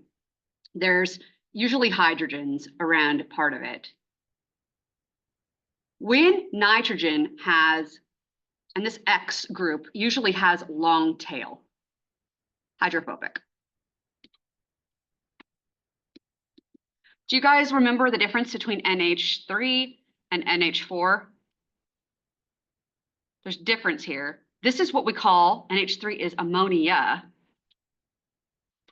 And NH4 is what we call the ammonium ion. Now it's an ion, which means it has a charge. What charge does it have? Plus. So because this nitrogen has 4 bonds to it, this has a positive charge.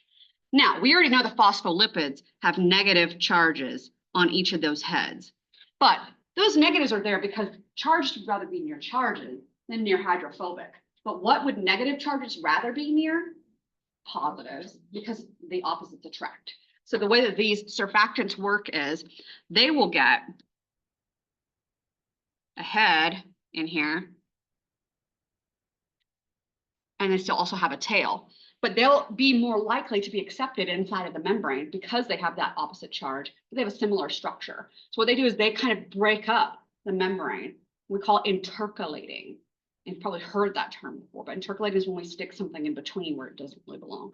So chemically speaking. So these guys stick in here between these phospholipids and then end up disrupting them. And that causes the membranes to fall apart and become leaky. These are not very effective at killing the bacteria, but they're usually combined with other chemicals. So you'll have a surfactant like a quaternary ammonium compound, and that those things will be surfactants. And then we can usually combine it with like a phenol or something like that. So chlorhexidine is often combined with a surfactant in a surgical scrub. You guys know this as Hibiclens. Hibiclens is probably the most commonly used. We also have other ones, I can't remember like their names, but they're the same exact thing as Hibiclens. And what it is a surfactant, quaternary ammonia surfactant, mixed in with chlorhexidine, a phenolic. And then that you use as surgical scrubs to be as much effective as possible. We have the physical removal of microbes with the sudsing action.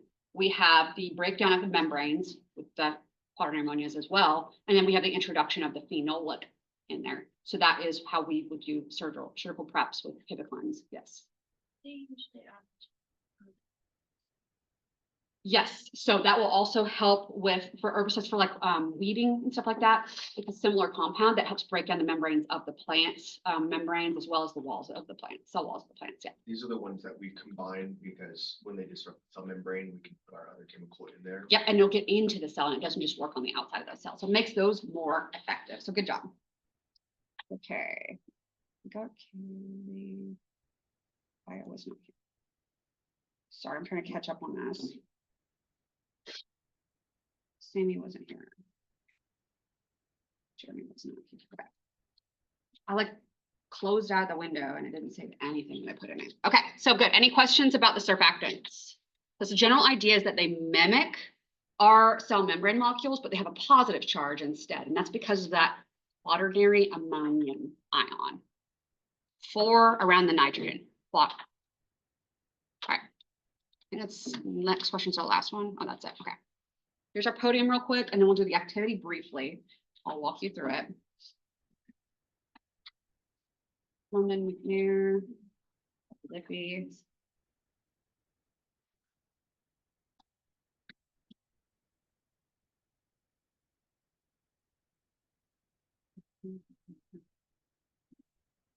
Jordan, I called on you already, yes? I haven't. Okay. I like said your name and then it never happened, right? Okay. I think that's. Sorry. You'll be our next person. We got Jimena. We got Lauren. We got Jackie. We got Catherine. We got Isabella. We got almost everybody. Just a couple people are missing. Okay. Kay was not here, but she's obviously out. Okay. All right. So our activity really quickly for chapter 11, it talks about quaternary ammonium disinfectants and antiseptics. So using them on skin versus using them as surface cleaners and the potential impact on antibiotic resistance. So the questions associated with those quaternary ammonia compounds. What aspect or aspects of target microbe cells do quaternary ammonia compounds affect? That's the cell membrane. We already talked about how it mimics the phospholipids, but with a positive charge. So it affects the membrane. If quaternary ammonia compounds themselves cannot sterilize, why would they still be implemented as microbial control methods in healthcare settings? Depending, and that's one of the things that this chapter talked about, was it depends on what you're using the instrument or the item for. You might not need it sterile. You just need it clean enough for whatever you're using it for. And these are compounds that are safe to use around patients. They're non-toxic or are lower toxicity. Anything that can sterilize, you're risking it being damaging to your patient. So it's okay that it doesn't sterilize, but it helps make other things more effective and it's non-toxic to the patient. In microbial control, tolerance refers to microbes being able to transiently survive lethal treatment, whereas resistance means you're able to inherit traits that enable you to survive. Explain why that difference might be important. You can just translate, like I put 70% alcohol on you and you survived that, but you don't have any heritable trait associated with that. You know, we just didn't get enough long time exposure to the alcohol, or you're just not naturally, your structure wasn't affected by the alcohol. If you have genetic traits that help you resist it, that's where resistance comes into play. And we talked about that with terms with antibiotics, but resistance can happen with our cleaning methods as well. Not as likely with something like an autoclave, but with some of these chemical cleaners, we see that, right? What are potential consequences of improper dilution or application of disinfectants in healthcare settings? And how might this contribute to infection outbreaks? Some of these things, like many of our halogens, are pretty heavily affected by the presence of organic material. So this is any fluids coming from your patient. Pee, poop, pus, saliva, those things can affect blood. Those things can affect the effectiveness of halogens pretty severely. So they might not work as well if they're being watered down by body fluids or other substances that we're acting with that substance instead of on the microbes, and it decreases their effectiveness. And so if we're not using the right chemical or the right method appropriately for whatever that situation is, then you have microbes surviving. And then that can lead to spread of infection within hospital settings. We have to be mindful of how they're using. If we say 30 seconds with chlorhexidine prep, we mean 30 seconds with chlorhexidine prep. We don't mean 19. You know, we want to be mindful of the fact that it was studied and it was done to show its effectiveness as far as that. And so that could lead to improper use of these things, could lead to ineffectiveness. So this is another thing I'm going to remind you guys of whenever you guys are doing arm preps, to start IVs or to draw tubes. When you use the alcohol prep, if it is not dry, it did not effectively eliminate the microbes. So you have to use it and let it dry. I cannot tell you how impatient people get with it. They'll be like, oh, I wiped it, and then just like stick through it. Number one, that burns your patient, it's going to hurt. But number two, the microbes were not affected. Part of the drying process helps get rid of the microbes. So you have to actually let it dry. So that's an example of what we're talking about here. It's a simple thing, but it's one that you'd be familiar with, right? So yeah, that drying process is part of using that cleansing method appropriately. Why might biofilm associated bacteria be more difficult to eliminate with certain chemical disinfectants? That sugary coating that we get with the capsule or the slime layer is something that many of our disinfectants, our chemical disinfectants, like our halogens, I keep pointing at that because I'm looking at the halogens, but the halogens and other methods might not be able to work effectively if there's a biofilm there. And that's because of that sticky layer that's holding all the other microbes in, number one. Number two, you have to penetrate into the deeper layers of the biofilm in order to be effective. So that's why we actually have fluoride in our toothpaste, which is fluorine, which is a halogen. But is it by itself? No. Does your toothpaste suds? Because mine does. My toothpaste suds up because there's a surfactant in there. And the surfactant helps with physical removal of the microbes and breaking down the physical aspects of that biofilm so that the fluorine can get into all those microbes and do its job better. So just putting fluoride on without removing the microbes isn't going to be as effective. Make sense? Any questions about chapter 11 for now? Okay, we're going to move on to chapter 12. And we should be able to kind of crank through this one. Okay, find a new coherent. Chapter.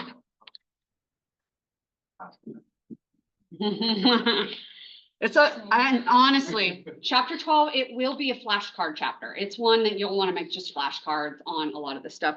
The name of the antibiotics and how they work. This is why I didn't want to call on people for this one, because some of these are some mouthfuls and yeah. Okay, so I try to get through as many people as I could.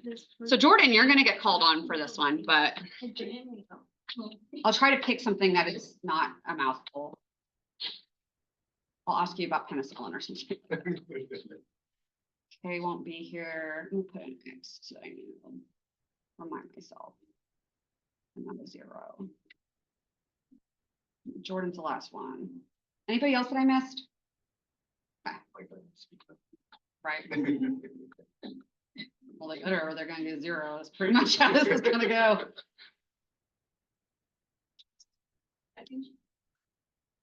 Yeah, she gave you credit for the chlorhexidine. Oh, yeah, I did. Sorry. Yes, I did. I knew you knew the answer. Yeah.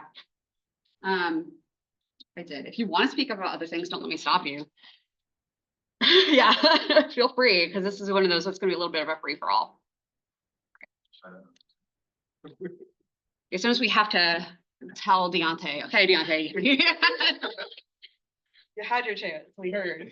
All right. So first question here. What is selective toxicity? So this is a term. 3 major terms in this chapter that I definitely want to differentiate between because they're very similar and related to one another. Oh, I picked the wrong one. Darn it. Oh, I don't like this color. Read it way too fast. No. All right, so these are all related. Selective toxicity. The idea of selective toxicity is that you want to be selectively toxic. Toxic to microbe, to pathogen. Pathogen's the bad guy, right? And then non-toxic to the patient.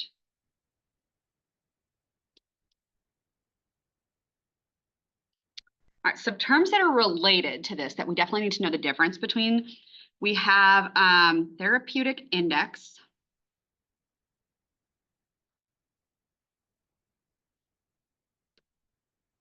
And therapeutic window. So these are all related.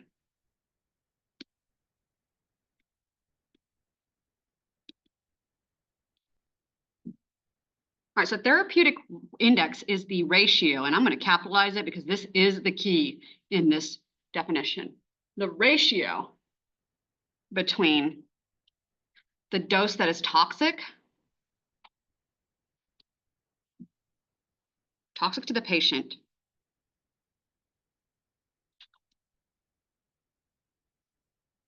versus the dose that is effective against the pathogen.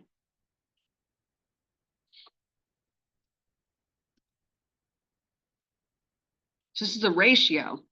And the therapeutic window is the literal dosage difference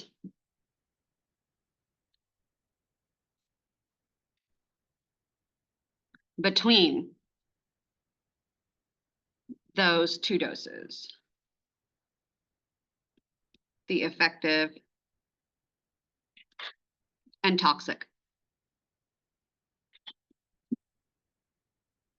Okay, so selective toxicity is that idea that you want the drug to be effective against the pathogen and not harm the patient. So that's selective toxicity. It's be selectively toxic to the pathogen, but not the patient. Okay, therapeutic index, now we're looking at actual numbers. Therapeutic index is the ratio. If it is 5 milligrams is toxic, if the effective dose is 4.5 milligrams, that's very close, right? So you have to give 4.5 milligrams for it to work for the patient, but it's toxic at 5 milligrams. Those are very close to one another. Versus if it was like, okay, the toxic dose is 100 milligrams. You only have to give like 20 minutes. Yes, you might only need to give 20 milligrams. You're nowhere near toxicity and stuff like that. So the ratio of those two numbers is the therapeutic index. So quite literally dividing them. The closer it is to 1, the more dangerous it is, right? And the therapeutic window is the literal difference between these two. So 0.5 milligrams is the therapeutic window. Or with the 100 to 4.5, then, 95.5 is your therapeutic window. Make sense? So the window is the actual difference. The ratio is a literal fraction ratio between the two numbers. And selective toxicity is the idea that you want to be toxic against the pathogen and not the patient. Are we following that? Yes. They're very related though. And so, yes, selective toxicity is the concept. Index is a ratio, it's an actual fraction. And window is the just difference of the two doses. Okay? I'll leave that up for a little bit. I don't know if it comes up again. I'll leave it up. All right, multi-select, select all that apply. What types of organisms can antibiotics treat? All right, so I'm going to remove this.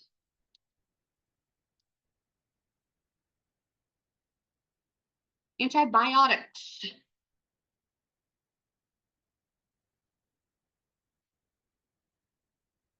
Jordan, can you give me an example of an antibiotic? Thank you. All right, so what types of organisms can antibiotics treat? Bacteria. So this chapter covers a lot of different antibiotics and how they work. And then it talks about some antifungals, antiprotozoals, antivirals, antihelminthic drugs. And it talks some about them a little specifically. But we definitely want to focus on how the specifics of how the antibacterials work, the antibiotics. Antibiotics can work one of 5 ways, 5 targets of antibiotics. Make this a lighter color. It works. I can see it better.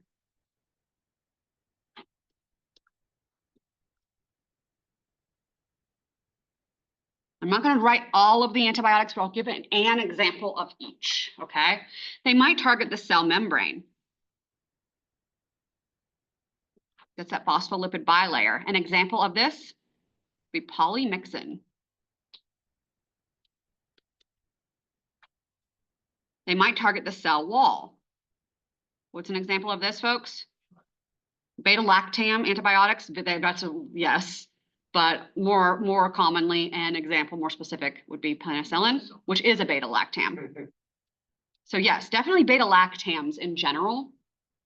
So beta-lactams. Beta-lactams, this means that we have a ring, and it's a square-shaped ring in the structure. I'm not going to show you pictures or anything like that. That's not ever going to happen, but that is what the structure would look like there, okay?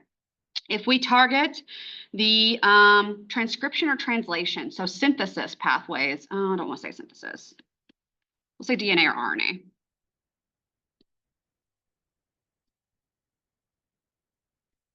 All right, so this is replication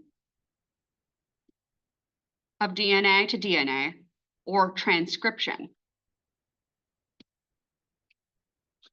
Okay, we can do better than that. Which is DNA to RNA. An example of this is all of the floxacins, or so close, which are also known as fluoroquinolones.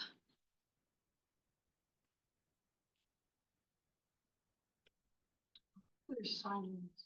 I don't- Nonstop, too. Because of paramedic and fire training, probably. I'm assuming that they're doing some sort of training with the Goodness. paramedics or fire guys, I'm assuming.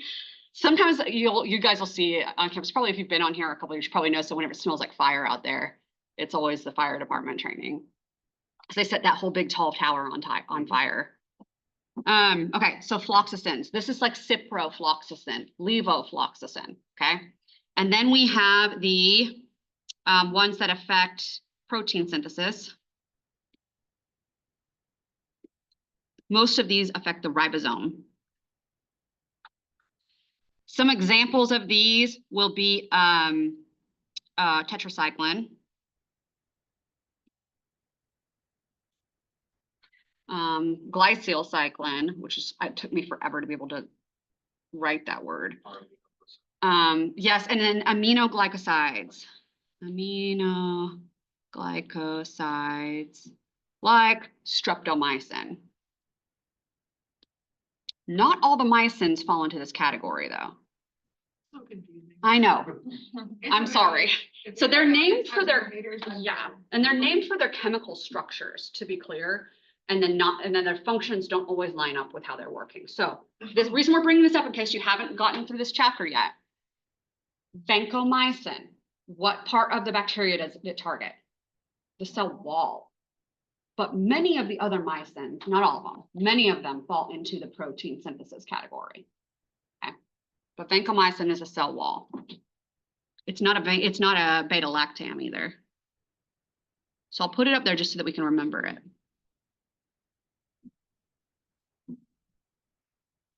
Another one that falls into this category that's not a beta-lactam is bacitracin. Another one that falls into the protein synthesis is related to streptomycin, is neomycin. I'm bringing this up for a reason. Because triple antibiotic ointments have bacitracin, polymyxin, and neomycin. We hit 3 categories with those suckers. So we got all 3 covered there. Our last category, there's a 5th one. And I'll leave it up, is the ones that target folic acid synthesis. And most of these are the sulfas. So this includes things like sulfamethoxazole. But it also includes trimethoprim. These ones are the ones that sold. Hazel. So this is the difference too. So don't you love it? Okay. This is why I'm saying make some flashcards. So here we have an azole, but this is what we're focusing on here is the sulfa part. Okay. So don't focus on the azole there. Most of our azoles and something called amphotericin B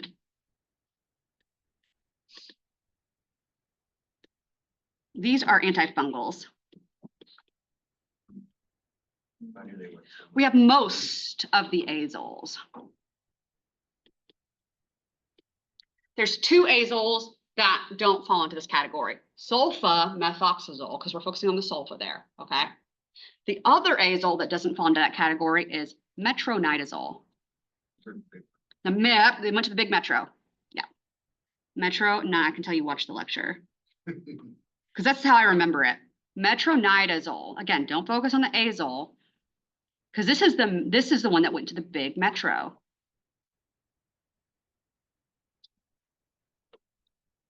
Metronidazole is anti-protozoa. So it's more specifically anti-amoeba. We do also use it for anaerobic infections.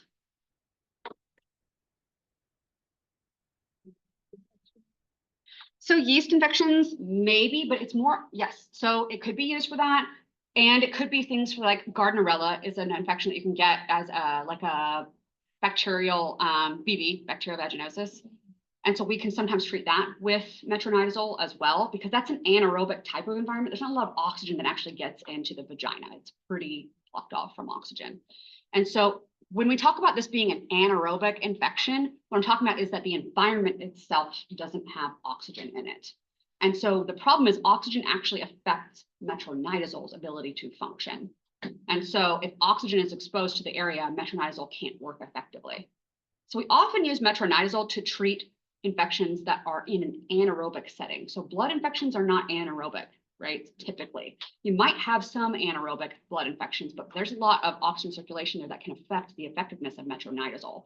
But if you have a gut infection, we often use metronidazole for C. diff. We usually combine it with ciprofloxacin because those endospores we need to in order to actually be effective against endospores. You're going to be on them for a long period of time too. And I guess some people side. Yeah, so it's an amoebicide as well. Yes.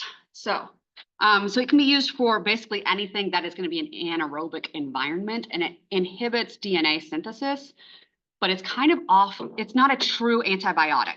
It's one that can cross groups. Okay. Bacteria, amoebas, all sorts of stuff. But if it's in an anaerobic setting, okay. We also have in the antiprotozoals, we have the quinine derivatives. Those are the anti. Yes, these are antimalarial. Which malaria is a protozoa. All right, and then our final category, we have two categories left. We have the antihelminthics. We have pyrantel, praziquantel, and ivermectin, the wonder drug. Yeah, there's a albo. Yes, these are the ones that I'll test you on. The other one that I don't know as well and isn't as commonly used is these three. I mean, these three, you will see them all the time, and especially in veterinary medicine. You'll see these three for sure. And so these are antihelminthics. Helminth, protozoa, fungi. The last ones are antivirals. Oh my gosh, you're right. It is annoying. Okay. Okay. So our antivirals, we had the anti-HIV ones. Yes, they're often free drug cocktails that often target the same targets, which is usually going to be reverse transcriptase. They target reverse transcriptase.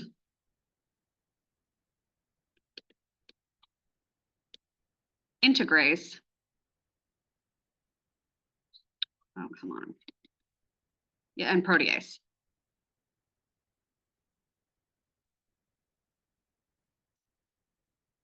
And then we have another antiviral, how do I want to say it? Like Valtrex. Thank you, acyclovir. I always think valcyclovir, but acyclovir. Sorry.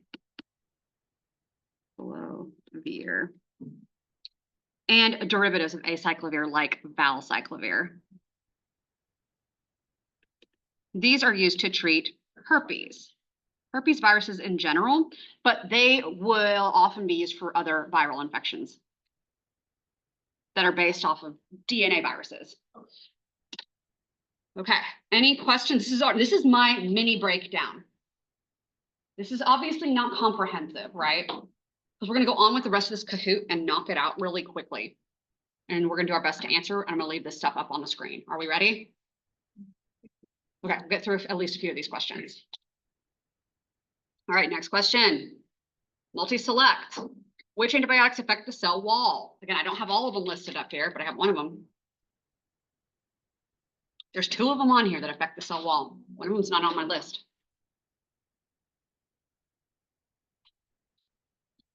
But hopefully you can rule out the two that definitely don't belong. Two of these are cell wall affecting. So this is penicillin and carbapenem. Beautiful job, guys. You actually did pretty well with this. Ciprofloxacin affects the DNA, and ketoconazole is an antifungal, azole. Good job. A lot of questions like this, just like this on the test. A lot of them. Okay, this is what I'm saying. Make some flashcards. Thank you so much. Yes. All right. Which antibiotics affect the ribosome or protein production? So one of these is similar to some of the stuff we talked about in number 4 up here.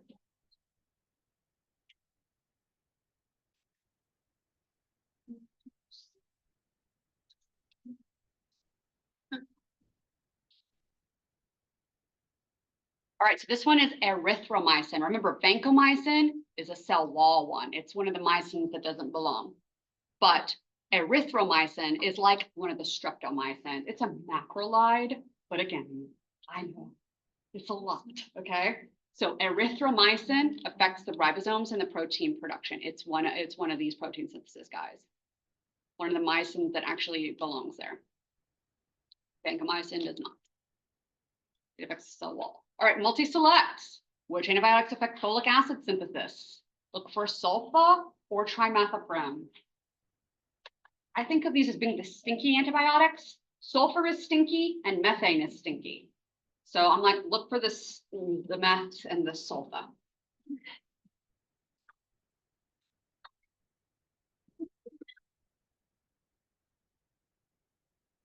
A few meth are probably stinky, okay? They are. They are. They very much. They are. Yeah, they've got other priorities. So yes, so this will be silver sulfadiazine and trimethoprim. We've also got silver in there, which we learned about in chapter 11 is a heavy metal that can actually inhibit microbial growth too. So we've got two things going on with silver sulfadiazine. Often used in burn cream, that one. Which antibiotic affects the cell membrane? It's just one of these.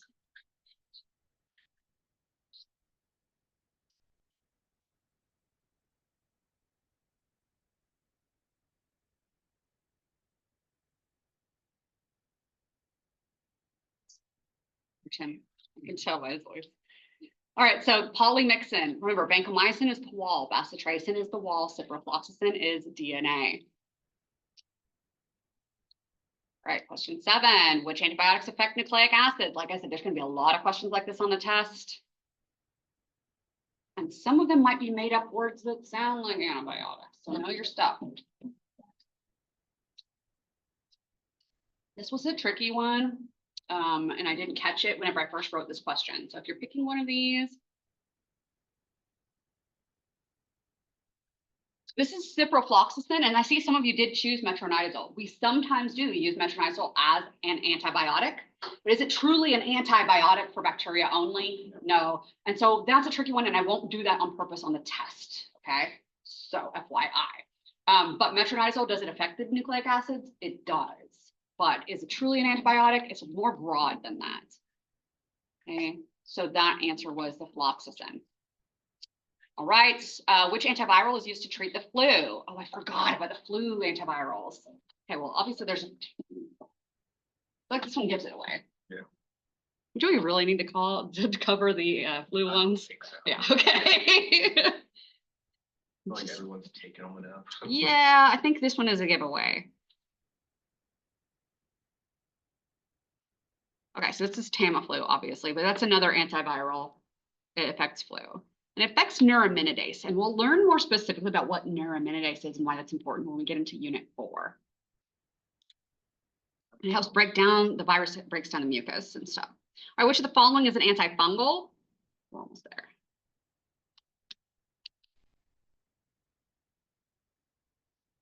Might be two of them. Just saying.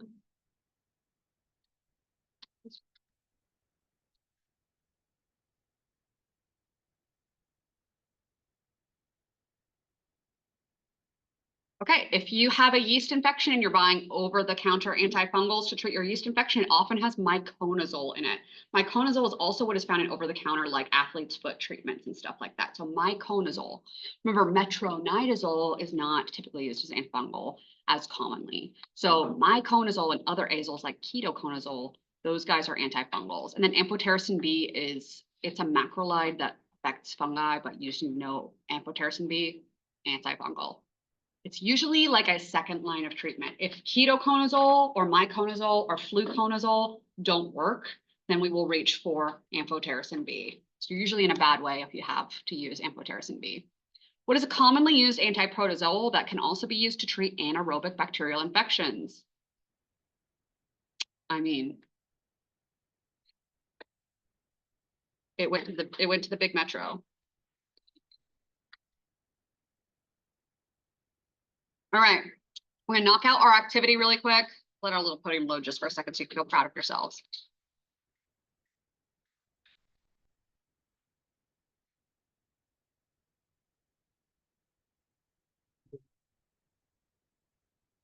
Good job, guys. All right. Neisseria gonorrhea antimicrobial resistance, the future of antibiotic therapy. Growing antibiotic resistance of Neisseria gonorrhea, which causes gonorrhea, it presents a current public health challenge. Over the years, it has developed resistance to different antibiotics, leaving few effective treatment options. No treatment now, yes. So the questions for this one. Gonorrhea infections have become increasingly resistant to antibiotics. Azithromycin was previously a common treatment for gonorrhea. How does azithromycin affect target bacterial cells? So azithromycin is going to affect the protein synthesis pathway, the ribosomes, right? Why is it important to test new antibiotics like, zoliflodacin and geptodiacin or something? That sounds good. Through clinical trials rather than adopting them immediately for widespread use. Obviously, we don't know about the toxicity effects on people. So we need to see how toxic they are to people, what effects they're going to have on their own microbiome and things like that. Could it lead to superinfection with C. diff or something like that? And what risks are we willing to take in order to treat some of these? So that would be an issue there. There are newer classes of antibiotics that are now being investigated for treating things like gonorrhea, but the likelihood of the gonorrhea then becoming, resistant to that, it's still a reality. It's still a possibility. How does the development of antibiotic resistance in gonorrhea reflect broader challenges in treating bacterial infections overall? Oh, I skipped number 3, but we'll come back to this later. Yes, so the idea is that as any of these pathogens, whether it's gonorrhea or something else, are becoming more resistant to existing antibiotics. We've seen this becoming the case with MRSA, for example. MRSA, we still have some that we can reach for, but they're the toxic ones. And if we're reaching for something like vancomycin or carbapenem, the patient is in a really bad way. And they might not survive treatment with those toxic. There's a reason why we reach for things like penicillin, because it's not toxic to you, but now those non-toxic things are unavailable to us. So we're going to see an increase in bacterial resistance overall, not just in gonorrhea, but in other infections as well. What are potential consequences for individuals and communities if effective gonorrhea treatments are not available, basically, because of antibiotic resistance? We're going to see spread of those infections. They're going to be needing to reach for more barrier protective methods if they want to prevent spread, but the likelihood that you're going to prevent it completely with barrier methods is it's not 100%, right? I mean, condoms break even whenever you're using them. And not to mention, you can have infection outside of the condom itself that can still spread to the other person. So using barrier techniques might not be completely effective at preventing this infection spread, as we'll see increased spread of this as this is now not being able to be treated. So it's really important that we find a new treatment method as soon as possible. It's not going to die out on its own, unfortunately. Gonorrhea is a STI. What are some other methods that could be employed in the public health sector that could prevent spread of this pathogen? Obviously, barrier techniques and education about talking with, younger people as they're going through sex ed and things like that, and educating them about the importance of using barrier techniques. That's probably the most important aspect of it, as well as being tested. If you're getting a new partner, don't have unprotected sex with them and they haven't been tested, period. So some of these can even present with asymptomatic infections that, your partner might be asymptomatic, and then you get their infectious disease from them, and now you have symptoms, and now you can't ever have a child because gonorrhea can actually lead to pelvic inflammatory disease and infertility, permanent infertility as a result of that. So inflammation of the fallopian tubes, salpingitis, that is called. We'll learn more about that in Unit 4 as well. All right, any questions about this? We'll head up to the lab and do a review of the exam and do our gram stains and catch up on our report. Good job today, guys.